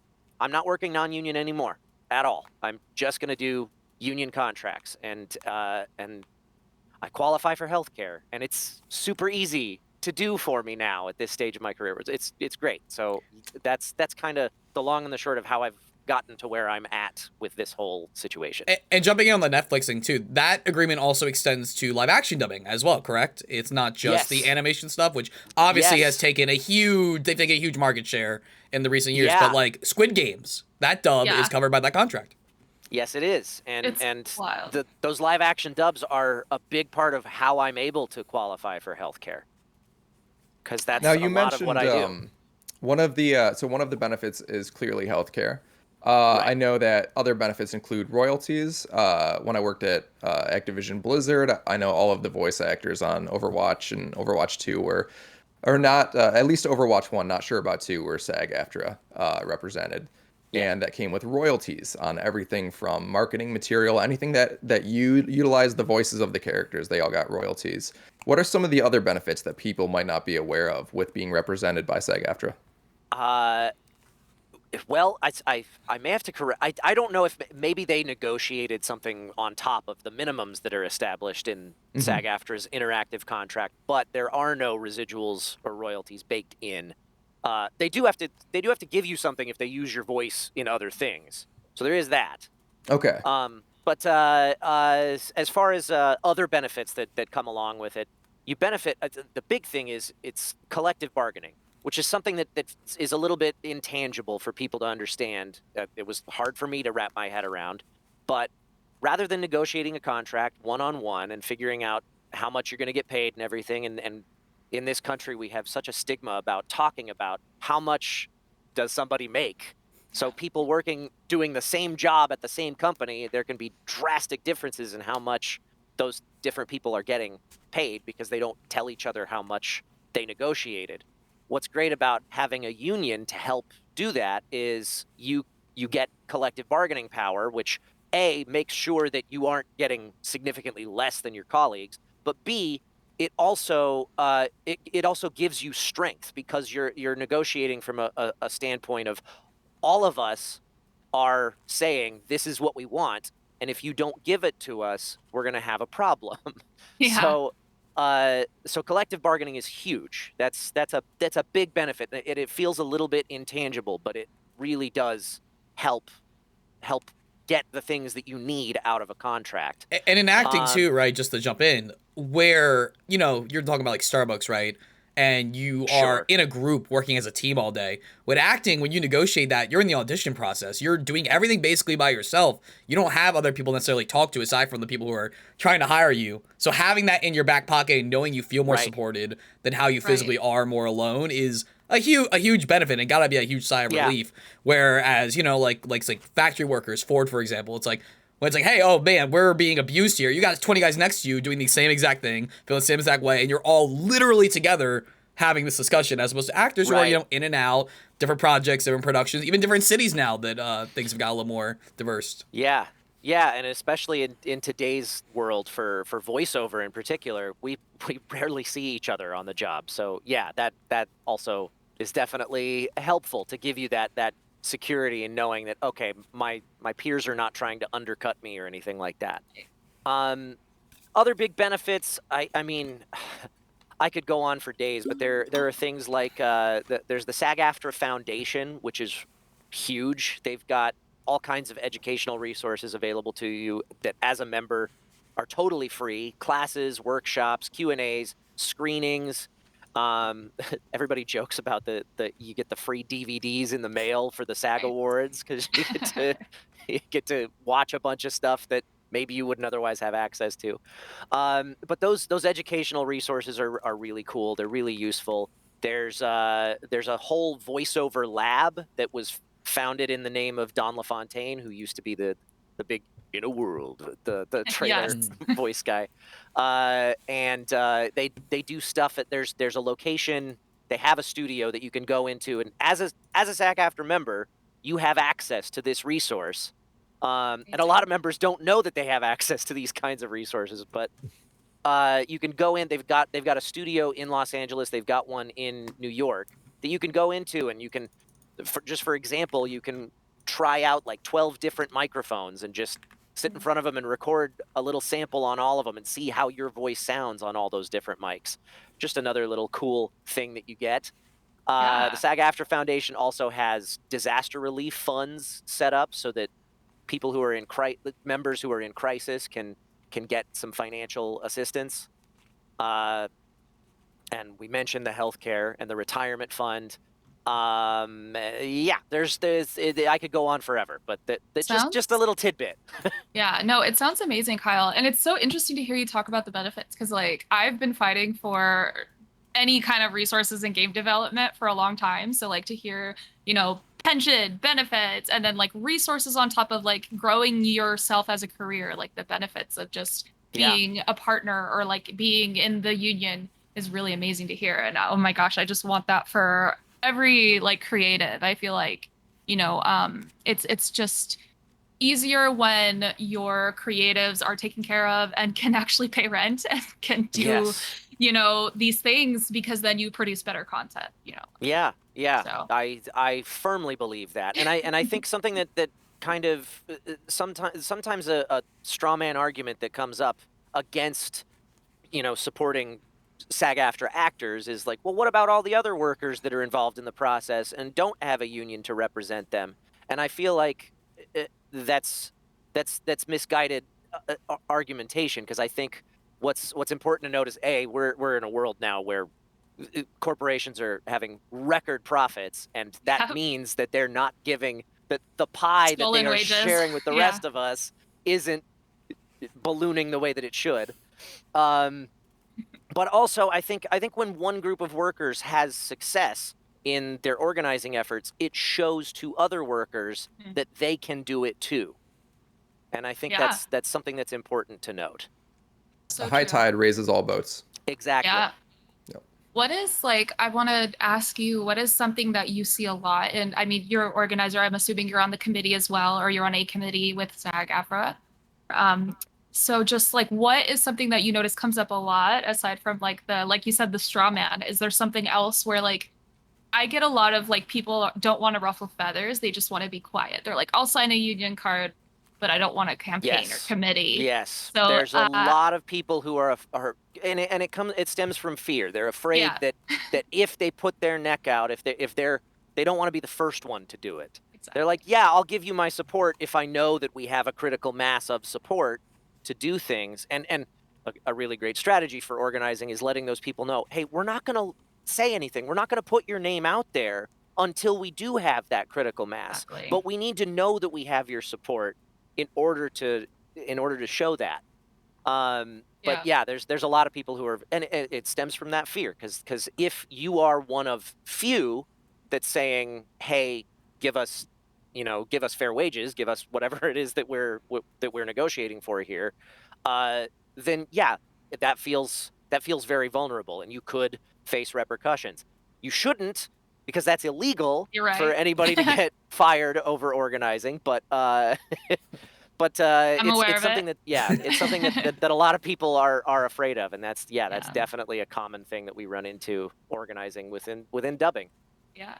And it's why it's great that you're kind of in a place in your career now where you can kind of be that beacon of like, no, I'm going to be firm and I'm going to make sure that like the union's integrity, it's like important you're keeping that like hard line. And I think that's where, we need people on committees like that to be doing that work, because then you are helping the people that aren't in the union. They think you're not helping them, but like you had mentioned, like wages, time off, like protections, etc. All of that is written in blood, quite literally. There are people that have suffered, and that stuff has been an afterthought in a lot of industries. Like look at, crunch, game development, etc. Yeah. It's why you need people like Kyle to like have that hard line, because they are fighting for the ununionized worker as well. Yeah, I didn't intend to become the focal point Same. of the whole this whole effort, but it just kind of happened. And it is funny how it just kind of happens, isn't it? Or you're just like, Jess, I'm sure you can relate heavily with that one. Or you're just like, hi, I want healthcare and to not feel like I'm dying when I clock out. So right, yeah. And then the C-suite is like, the mastermind, Jess, destroying our efforts to steal wages. I know, because like Chris Smalls too. Like none of these people, wanted or thought they'd be leaders of these movements, and they just fell into it by circumstance, and because they were bold and brave enough to make a stand. Yeah, I mean, you get to a point where you're like, well, I care and I want this change, and if it, and it's not going to happen until somebody pushes for it. So be that somebody. That's an average union organizer, by the way. It's always like, be the change, lead by example. You can do it. And it's not a best friends club. You don't have to have the same political ideologies. You just have to be in the room together and know that y'all work in the same field. Right. Oh, yeah. And speaking of, like, I'm in a Discord server where me and fellow organizers are constantly talking about the issues of the day, and we can get a little bit heated sometimes when we disagree with each other, for sure. But that disagreement is what builds us to a point where we can negotiate with unity. Right.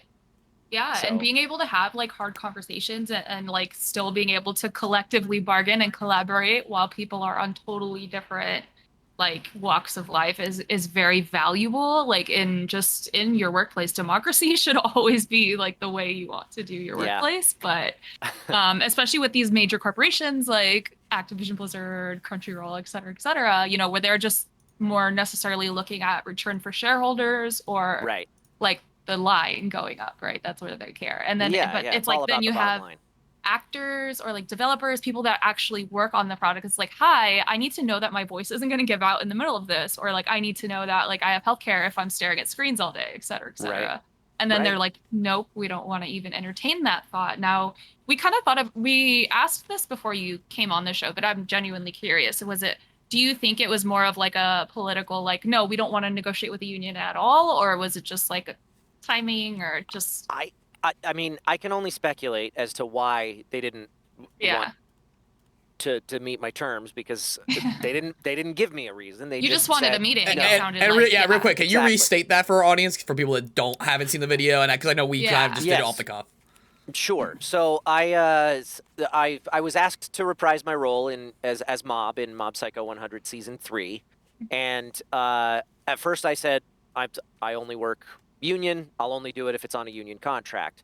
And my castmates sat down with me. Some of my castmates sat down with me and talked to me, and they said, "Hey, there's a chance here, because this company never goes union with anything. So what if you extend an olive branch and say you'll do this one non-union if it gets them to the table, if they then agree to come and meet with us." So you weren't even asking for a union contract. No. Well, I mean, I did it first, and then I went, you know what? you know what? I'll spot you this one. I'll do this Yeah. one non-union if you come to the table, if you'll meet with us. And Yeah. I mean, it took them some time because they had to go and run it up the chain with and talk to lawyers. however Yeah. however many C-suite people that they had to talk to or whatever. But they came back and said no, and they did Wow. not tell me why. I could speculate as to the Yeah. reasoning, but because of the fact that literally all I was asking for was a no commitment, just a meeting, not like a promise that you will form a contract. Like, let's just sit down and talk and see if it's possible. Yeah. It sure feels like it's an ideological thing to me. That's what I was thinking too. Like Josh and I were just thinking like, you know, like Howard Schultz famously was like, I'll never negotiate with the union, which is illegal. But, Yeah. you know, saying these things is like they're taking that hard stance because they feel like they can either like kick the can down the road, which is what Yeah. I'm thinking is like they're kicking the can down the road so they don't have to negotiate right away. Yeah. Until we bring them to the table, maybe with the NLRB. It sounds like that's what they're doing with Starbucks right now. But Yeah. it's again, it's Yeah. all speculation, but it sounds like Josh mentioned, like nobody wants to be the company that's like, we're playing nice with the union. It's what it seems like. Which is odd because there are plenty of other employers in this space already that do play nice with SAG-AFTRA, like Netflix. Netflix came to SAG-AFTRA and said, hey, we want a contract that'll help streamline our production pipeline because we have so many new productions coming through. And then that was when our national director of voiceover was like, let's add a dubbing contract on top of that. And they were like, yeah, sure. That's awesome that they were able to do that. Yeah. So it just sounds like, Netflix was willing to kind of do that. And it's funny too, because it is a competitive market. It's like, you know, if Crunchyroll didn't negotiate, someone will. So it's like, it's interesting that they chose to, or, you know, like that happened. And it just sucks for everyone involved. I mean, for you, obviously, it's like, it's not like you don't want to do the role. It's like, you know, and you don't want to let people down, but at the same time, it's important to have these like values and uphold them and, absolutely, you know, and not let them get away with, you know, free labor or like cheaper labor. Right. Well, and you touched on this and in it being a competitive market, Crunchyroll's rates have actually, their non-union rates have gone up a little bit over the past year. So has Activision's. It's great. And I have to think that it's a direct correlation to union wages going up over the past couple of years. Because they're trying to stay competitive and they're trying to keep their actors working on their projects. Yeah. And that's part of it too, is I think maybe they thought you weren't gonna say no. I don't know, right? Because you already, I don't know. This is like, I mean, this is getting into the weeds a little bit, but I feel like if they honestly thought that I was going to cave, they were not paying much attention because I walked away. It was a Funimation project, but now they're the same company. Crunchyroll and Funimation have since merged. But a year ago, there was another an anime series called Scarlet Nexus that was based on a video game that was non-union. They asked me to reprise my role, and I said only if it's union. I was going to ask you about that. Yeah. I never heard anything after that. They just went straight on to replacing me. So, but that was only a year ago. So, gotcha. I feel like if they really expected me to do this one non-union, I don't know. I don't think they were paying attention. I think I think that they expected me to walk away.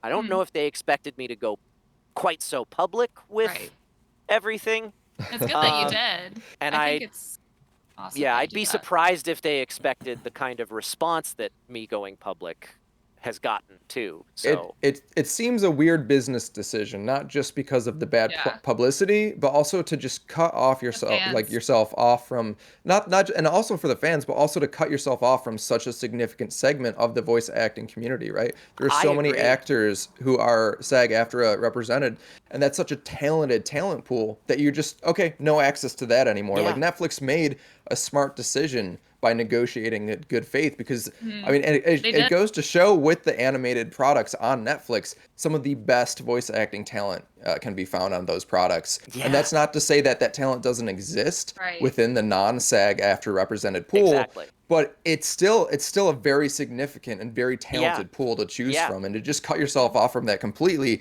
seems to be a disservice to your business and your product. I agree. I think if they would agree to come and sit down at the table and meet with us, it would be we could find a deal. I think we could find a deal that would benefit everybody, including Crunchyroll, because they would have the option then to cast people who don't work non-union.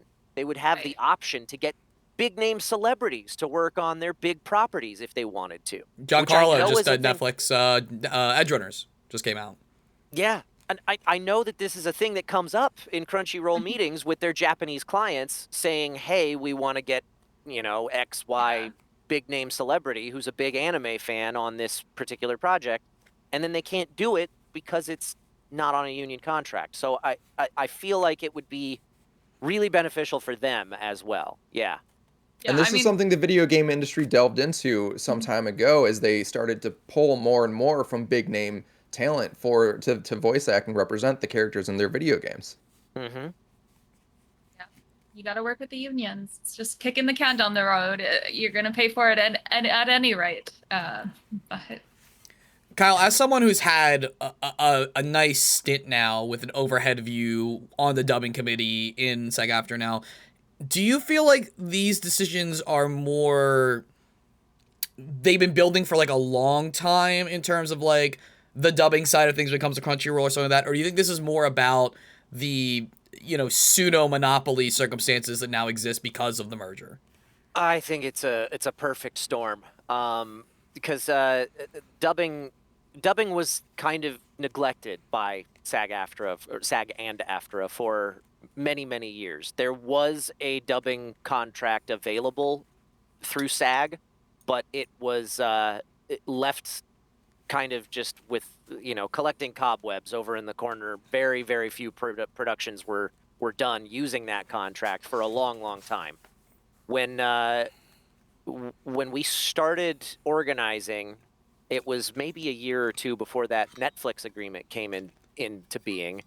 And I think without the organizing efforts that were going on, I don't know that the Netflix dubbing agreement would have existed.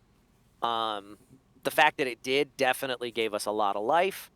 But we were already actively working on trying to get enough support together to say, hey, we want to have more stuff produced on the existing union contract, and we're working within SAG-AFTRA to try and form an official committee, which we eventually did, so that we can finally update that contract, which we eventually did. So all of that was going on already, has been going on since I think 2018 or somewhere around there, and now on top of that, we are seeing more support just in general in society for the concept of unions than we have seen in what? Yeah, it's 80 been years or something like that. Yeah. We went to GDC as a union, like Code CWA. We went to GDC, and game developers were excited to see us there. That never happened. Like, Yeah. we're just like, never happens. Yeah. So unionizing is not such a dirty word in this country like it used to be. It used to be. Agreed. Yeah. And yeah, so you couple that with now anime has become so mainstream all of a sudden because Crunchyroll started as a piracy website. They used to. I'm not kidding. They used to steal. They used to just take Japanese. They would take anime from Japanese companies and then put up fans would put together subtitles. It was just Go Anime, but Crunchyroll. That's all it was. And and they would post that up on their website. What's and that that's one? how they Kiss started. Cartoon. That's the other one back in the day. Yeah, and eventually they switched over to a more legitimate model and started actually paying for licenses and things, and now they produce content. Well, at least they produce localized versions of that content that they license now, and then they got bought by a mega corporation, Sony, for a huge dollar amount, and they've been merged now with another company that was bought by Sony for another huge dollar amount. So yeah, like all of that is just combining into this perfect storm of like, now is the moment. Let's make this happen. And also, it wasn't a year ago that it was a lot of the uproar about the translators and the localization dialogue writers being completely underpaid post-merger, Yeah. and with all this new funds and the industry just ballooning in the last couple of years. Yeah, very, very recent. Yeah, so there's also that. They're getting a lot of bad press for other things too. Yes. Yeah, it's also really funny, you know, for people that aren't as into anime, like, it's not like this is just some show. Like, Mob is a pretty sizable IP that you are the protagonist of. It's been featured. They've been touting how, oh, all the animation's done. It's canned. We're not rushing to productions coming out. They've really had a whole campaign for this show going for this upcoming season.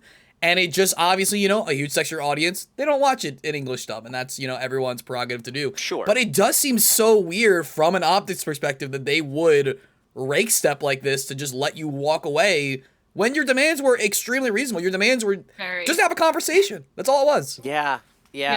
It kind of blows my mind a little bit. I won't say that I'm surprised that they refused the offer to sit down and talk, but yeah, logistically, I can't wrap my head around how it makes sense. Same. Because like when I think about it, I'm like, if I did that at Activision Blizzard, because at first we were like, yes, we just want a meeting, but we also released demands, but it was like they would agree to meet with me, but like not ever have anything in writing. And then that's when I had to like start pushing back a little more. It's not hard to be like, yeah, we'll have that meeting with you. You know what I mean? So it's just like you said, it is surprising that, you know, it was a non-starter. Yeah. And that's you've touched on it right there. My biggest fear with the offer that I made was that they would say, okay, yeah, we'll have a meeting, but it would have taken, I mean, SAG-AFTRA is a big bureaucratic monolith, so it does take time to get things going on their end of things. We probably would have been done with production on season 3 before that meeting could have taken place. So I was terrified that they were going to say, yeah, we'll have the meeting, and then either they never actually do it, or when they get to that meeting, they just dig their heels into the sand and say, no, we don't want any of this, and just walk away. And then I would have been, you know, and it never would have been a big thing. Nobody ever would have known that it had happened. Yeah. They didn't even do the good corporate villain thing. They did the bad corporate villain thing. That's the part that blows my mind. Like, I there's a certain degree of integrity there almost for them to say, just be true to their word and say, no, we're not going to meet. Right. Yeah. It's funny how many companies' huge union PR blunders recently are just like incompetence, like due to absolute incompetence on the part of the company's part. Like Activision, Blizzard, Starbucks, Amazon, they're all just making there's a smart I feel like there's a smart way to union bust and a not smart way, and they're all just going the not smart, very public, very just like you know, very brazen. Yeah. We're just like, we'll do what we legally can, which is like the bare minimum. Right. Yeah. Sort of pulling out a bit from the Crunchyroll situation, back to like a bigger picture. Do you feel like there's a lot of unique challenges, whether it's entering the union or for union actors specifically in voiceover compared to like the rest of SAG, that comes with like working in commercial or dubbing or prelay, as opposed to like on screen where you're a lot more public, or you're, you know, working with a physical crew of a lot more people? I'm not sure what kind of challenges you might be talking about there. Oh, I'm just asking, do you feel like, because I know friends who are like, oh, it's harder to get into the union as a non-dubber, or they felt because of how contracts are written for non-union voiceover productions that they've had harder opportunities than on-camera talent. Or that because, you know, voiceover works within smaller studio environments instead of organized sets, that protections aren't always in place, especially going through COVID and stuff like that, that they feel like other members of SAG may be offered. I may be completely off. This is just something I wanted to pose to you. It's hard for me to say because voiceover is that's my niche. I know next to nothing about what happens on an on-camera set. Other than just what friends have told me, because I refuse to go near one personally. But I think I mean, any particular job is going to have its own unique set of challenges, and we do definitely face issues with. For a long time, voiceover has kind of been like this.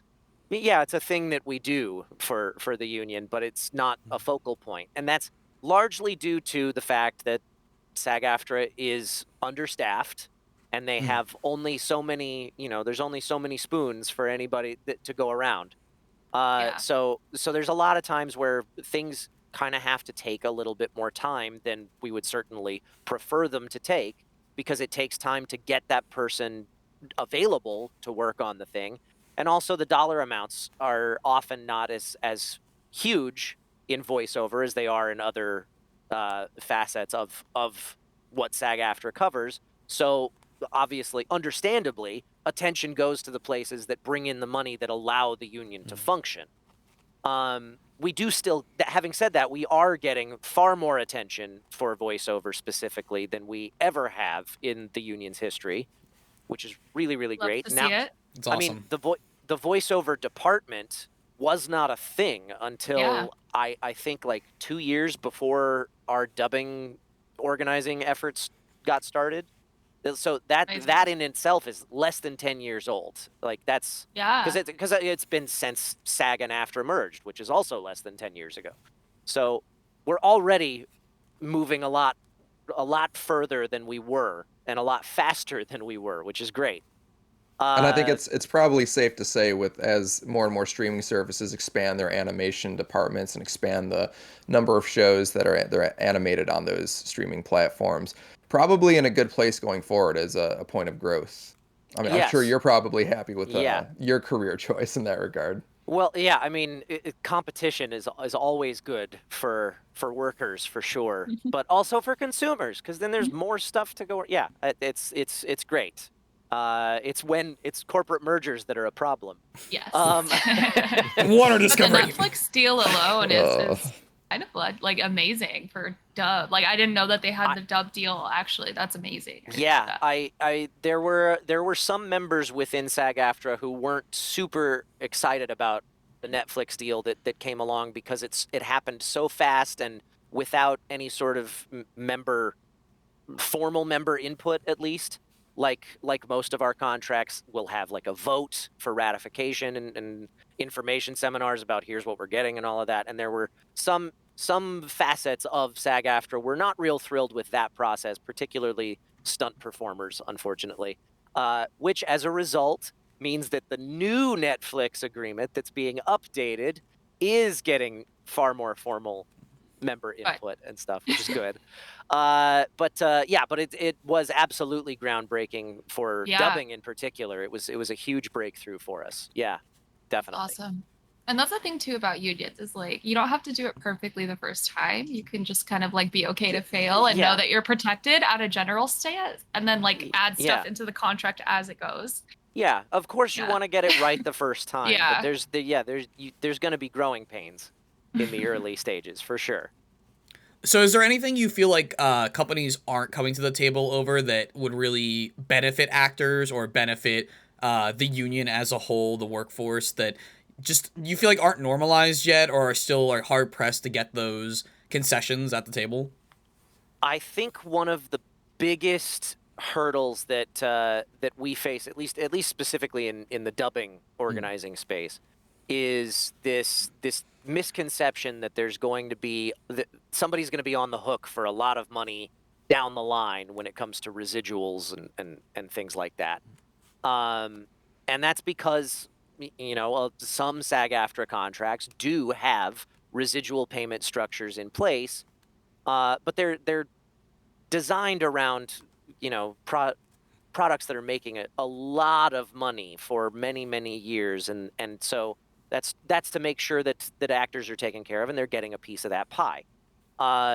Dubbing, the now outdated dubbing agreement that we had that we finally updated within the past year had some residual structure in it, but it was very seldom triggered and just not enforced at all. So nobody ever got any residuals off of dubbing, and if they had gotten them, it would have been pennies.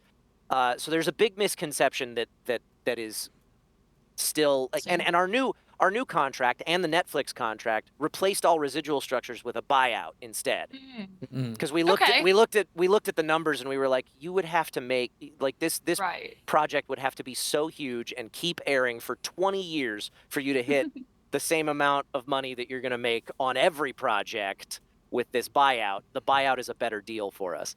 So we put in a buyout, and that simplifies things so that they don't have to worry about, oh, we're going to be on the hook for so much money down the line. It doesn't matter. Because that's not a thing anymore for dubbing, which I think is moving the conversation forward. Yeah, it's scalable, I think. Yes, that way. Exactly.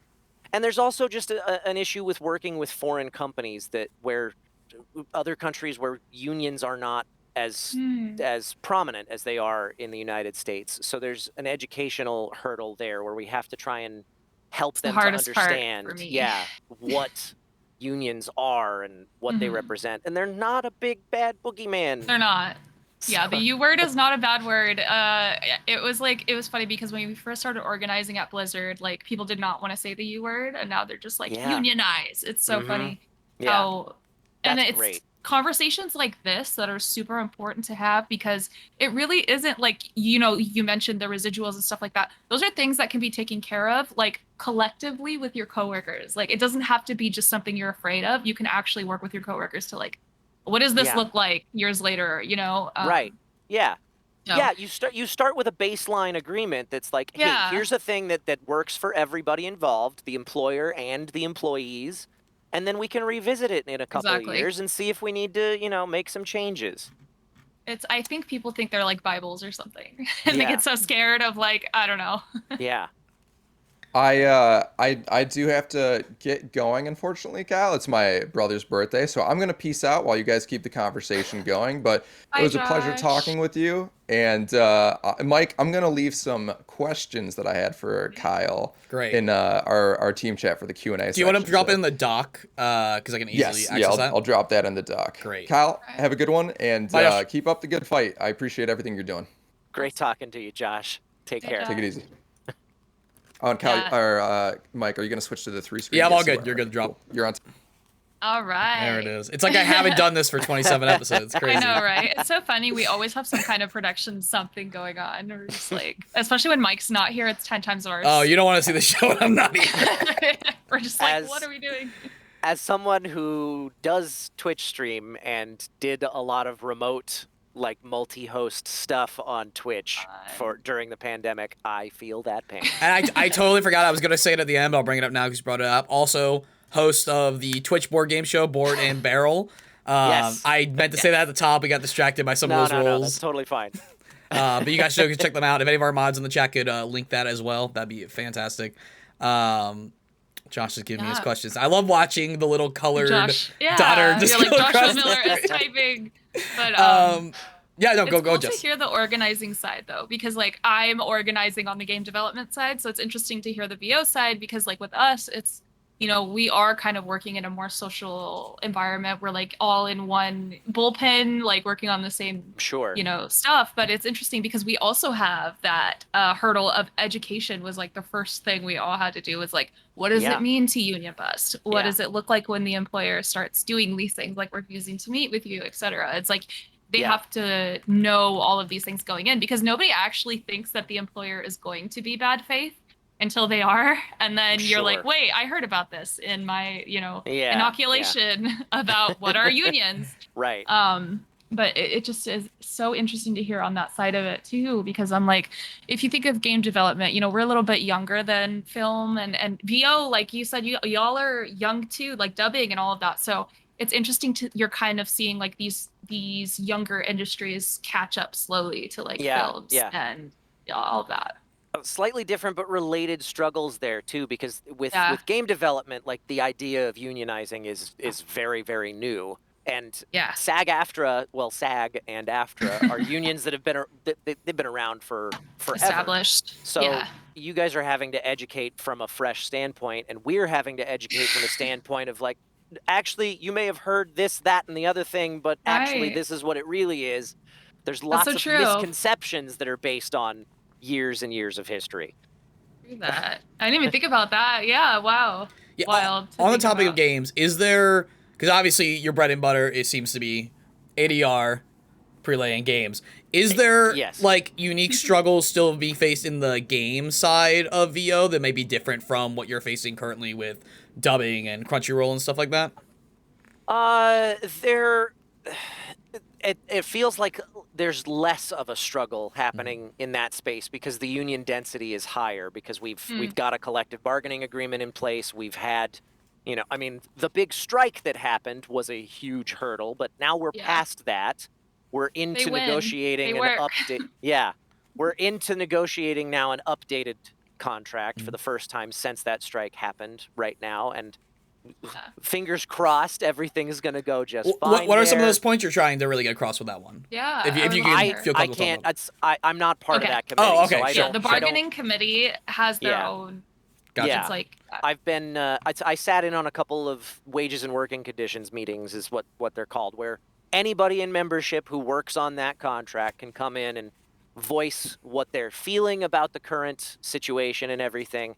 I know that something that came up a lot in those discussions was, you know what? Actually, I can't say that. I can't say that because that is all confidential information. I wasn't sure at what point it was where it was like, hey, we're just nailing out one or two things. We've publicly talked about this or not. But, no, it's talking with the membership about what kind of updates need to be made, and it's talking with employers about how they're feeling about where things are at and what they're comfortable with, and then just kind of figuring out where the middle ground is. Yeah, That's awesome, mediation, yay. Yeah. Between employer and worker. Yeah, because I remember... It's funny because, a lot of the time employer doesn't even want that bridge. They just want, like, in our case, in Activision, it was just like, you do what we tell you. It's like top down. And then we don't have to listen to you legally. So then when we started organizing and, like, forcing them to meet with, like, our Raven software testers, it was like, no, you have to meet with us now because... we're the union, and it's such an interesting process. But I'm glad to see like more industries kind of warming up to the worker. Because I mean, labor is entitled to what it creates. It just is. It just you can't just let people get free labor off of you. And I have to think that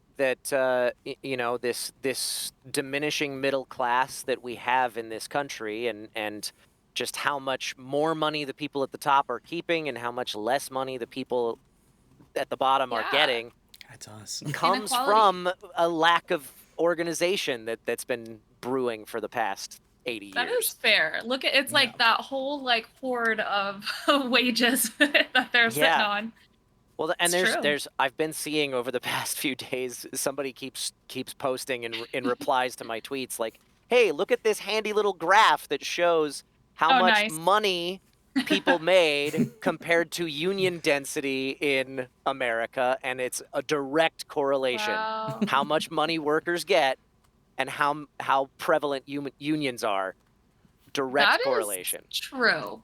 That is true. And like the 40-hour work week was a direct result of organizing, by the way, and like end of child labor also was a direct organizing. So important things to think about. If we're not at the table, we might lose those things. Okay? Exactly. But yeah, Josh had a couple questions to ask you. But before that, I wanted to ask you one last question. It's like, how can we as consumers, as people who enjoy the content that you produce, how can we help support this effort that you are, going through with Crunchyroll, etc.? Like, are there like campaigning that y'all are doing publicly that we can help you out, or links of stuff? With the Crunchyroll effort that I have become the center of right now, the biggest thing that helps is to let Crunchyroll know that. Okay.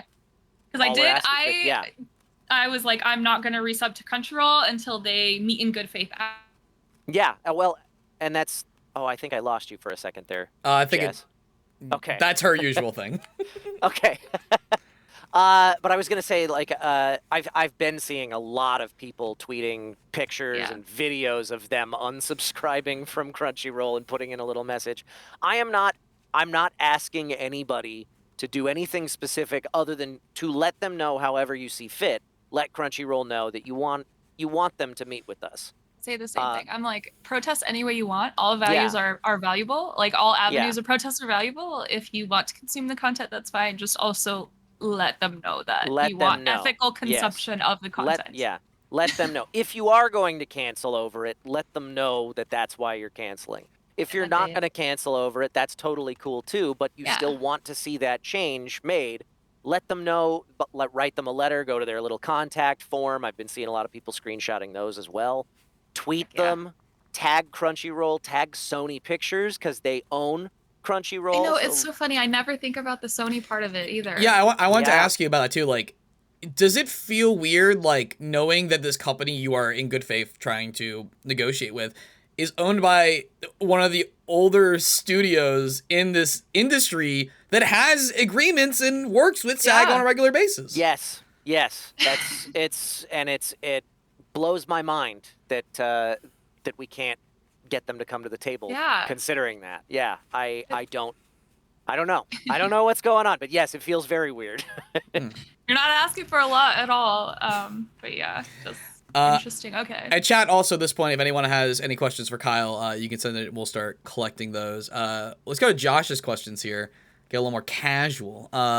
Josh wants to know, are you a gamer yourself? And if so, is there one video game series or franchise you'd love to be a part of? Or maybe you are a part of and you love it. Yes, I am a gamer myself. I have, over the past, I don't know, however many years it's been, I got a lot more casual with my gaming than I was in my youth. And I don't, what's funny is, like, the kind of games that I really like to work on are the ones with the big sprawling narrative, single player campaigns, where I get to really dig my teeth into the acting of voice acting. But the games that I play are far more casual. I play a lot of stuff like Valorant and Dead by Daylight lately. Are you telling me you're the new Valorant agent? Is that what you're here announced today? No. He said he's more casual these days. All right. Yeah, I would love to be part of the kinds of games that I like to play, like Valorant. That would be rad. Yeah, I mean, and specific franchises that I want to be a part of. I mean, Star Wars has always been a bucket list item for me. I kind of sort of tick that box with Star Wars Visions, but it's not canonical, so I want to be part of the actual Star Wars canon. Sure. Yeah. That's fair. I think that's fair. It's like, I've worked on Star Wars, but... Listen, I'm hoping Knife Jedi still gets picked up. There's a chance. There's a chance. We'll see. Start campaigning for that. Right. Yeah. Oh, that's a great question. And then Josh also wants to know, is there a non video game project or anime project you like to do, whether it's Star Wars kind of, I guess, answers that, but like an American or traditional animation or even live action IP? There's no specific intellectual properties that really that are like, I've found myself over the past few years discovering, like, man, I wish I could be as passionate about with my fandom as some of my fans are passionate about their fandom.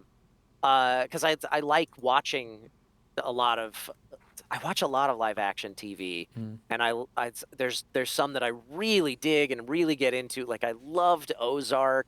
I love Ted Lasso. Josh loves that one. Yeah, so there's some really good TV that, like, as a voice actor, I don't know that I would ever get the opportunity to be a part of. But it would be nice. So I don't really think in terms of, like, the bucket list on intellectual property stuff, but there's definitely, like, types of roles and types of stories that I want, that I would love to be able to tell. And the big thing is just, like, I like to be able to dig my teeth into some good storytelling and be part of that. That's stuff that's a lot of fun for me as an actor, as opposed to the stuff that's, like, not that I'm begrudging it, because I still love the work and I love to get paid.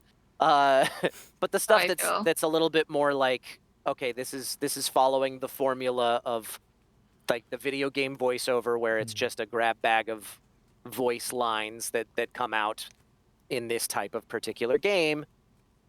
Like, that stuff's cool too.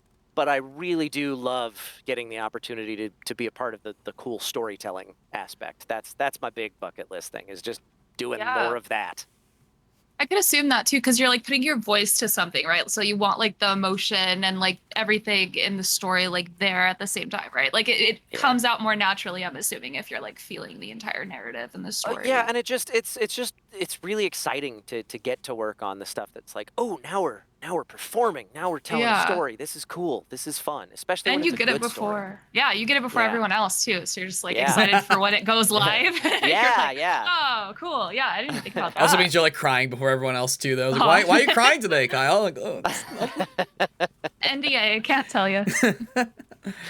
awesome. Well, I'm not seeing too much coming through chat, so I think this is probably a great place to leave it off. Kyle, any other places people can go check you out? Oh, wait, we have a question coming in from Deep Swamp saying, okay. Have you faced any backlash, hate, or hate from disappointed Psycho fans, Mob Psycho fans? I feel like that answer is always a yes, I feel like, but I'll let you answer. The overwhelming response has been very, very supportive. I've definitely been seeing a couple, but it's less people that are like mad at me for leaving the role, and more people that I think are just tired of seeing so much talk about it on social media. And like just people who are just generally anti-union sentiment. Yeah. Or maybe they're just like, just watch the sub anyway. Like don't listen to the English dub. Like there've been a couple people that are sharing those things, like coming through the cracks, but the overwhelming message has been very, very supportive, which is great. Yeah, I was really excited to see all the support you were getting. I mean, we were shocked too getting all that support from Blizzard, but it's like we also had kind of like a perfect storm of like legal / PR / everything. So it's interesting to see like the amount of support that you are getting right now. Like I saw your tweet because of the creator of Yu-Gi-Oh! Abridged like messaged or retweeted or something, and I was like, oh my gosh. So I followed him and I was like, no wait, so this is happening in this community now, and like everyone was supportive of you, and it's sad because at the end of the day it's like the fans lose out, and it sucks because it's like you don't want that for them, right? Like you don't want these companies to fail. We just want them to meet. And I mean, and ultimately them meeting would be in the best interests of the fans as well, because long term it'll mean higher quality end product for them. Yes, you want to treat your workers well because that is going to reflect in the way your consumers feel, I'm sure. Yeah. How I feel about it. Awesome. That's such great. That was a great answer. I don't know why I'm saying that. You don't need me to tell you that. I know, right? Good answer. I'm gonna get personal for a second off of that. Take down the wall of professionalism we totally espouse here at twitch.tv/weekly standup. As someone who is a huge fan of Mob the character, as someone on the spectrum who has identified a lot with his personal struggles and what is presented in the show, it was so very heartwarming to me to see the man who presents as that character, in English at least, espousing similar virtue and heart towards his craft and his friends, his community, his workforce. So I just want to say thank you for taking that forward step and really living those virtues that I felt and I feel you bring to that character. Thank you. That means a lot to me. I really appreciate that. Thank you. Yeah, I mean, I wish you would see it more. Yeah. No, for Jess, you were also talking about, though, like, you were like, oh yeah, I saw it from LK, and it's like, I feel like while you and Josh, your Twitter feeds was all the Twitch drama going on, or for you, GTA probably. My feed was just all Kyle, because it's all my other VA friends just being like, interesting. For me, it was like a clash of worlds. It was like game dev / here's this other like sub part of that. So I was like, oh wow. It's been a weird week for Twitter, like a week and a half. Yeah. Really weird. I tweeted this last week, but I was like, we can't go one day without like a gamer incident. Yep. It's like every day there's a gamer incident in some capacity. Absolutely. Yeah. And I will also say that on a personal level, all of the support has just it's meant so much. Really, like, I mean, beyond what it means for the cause of trying to get them to the table and meet, just for me personally, where I'm at in my life right now, it's making that stand was like, it wasn't like it was a hard decision for me. I knew I was going to make that choice, and I knew that it was that the hard choice was like, how do I go about telling people that this is the decision that I made? And at first, like for the first, I don't know, maybe 10 minutes after I posted the video, I was looking to see what people were saying, and most of the early responses were just like, "Oh, that's too bad. I'm sorry," and just like general like sentiment, but without like actionable support. And so I was at first, like for those first 10 minutes, I was feeling a little bit down, and then when I came back to it like an hour later, I was like, "Oh, okay, people like, are yes. people are behind this thing now," and that just, it's like with where I'm at in life right now, and with good. that situation, it's like it's been so invigorating for me. Like I feel empowered right now because of the fans and all of their support. What's funny is Solidarity is a powerful tool. You should use it. what's funny is that was I think like the first thing I saw when I woke up this morning, because I had a DM I had to answer for work, and I woke up, answered that DM, went to homepage, I saw it, exact same state you're talking about, right, where it's like just apathy. I'm like, oh man, I feel like this should be like a bigger thing, and I log on during lunch, and I'm like, oh, it's a big thing, it's huge, okay. Yeah. Yeah. Amazing to Well, see. And Kyle, thank you so much for joining us again. Sorry, Justin. The No, delay I was with you gonna is always say- so hard sometimes. I know it sucks. I'm so sorry. But I was going to say, like, before we close up the show here, meet Kyle, meet SAG Afra at the table. That's all you have to do Yes. is just meet. It's You don't hashtag have just to a meeting. sign anything. Just a meeting. You don't have to have a whatever of lawyers. You can just meet. That's all Just you a got to do. That's It's it. not even a list of demands. It's just a meeting. Yep. So Kyle, do you have any episodes of your show coming up that you want people to know about? I stream on twitch.tv/BNB Tabletop every Sunday night at 5 p.m. Pacific, so we're a little less than 3 hours away from our Nice. Sunday night show, where we play board games, and we try to keep things interactive for our viewers, so it's a lot of fun. And I occasionally stream video games, usually stuff that I'm in, on my own Twitch channel, twitch.tv/Kyle McCarley.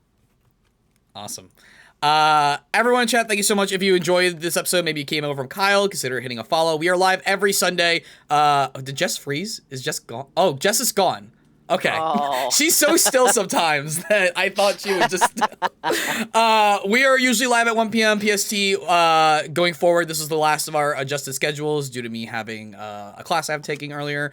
So we're back at 1 p.m. PST every single Sunday, where we talk about the video game industry from the perspective of workforces, as well as entertainment and workforce labor movements as a whole. Kyle, again, thank you so much for joining us. Absolute treat. And thank you so much for having me. So generous with your time as well. You know, I'm sure, especially with everything going on, you're very busy. You have your show coming up later tonight, so thank you for being so generous with your answers and your time. Yeah, thank you for having me. I really appreciate it. And until next time, guys, we will see you here on Weekly Stand Up. Have a good weekend.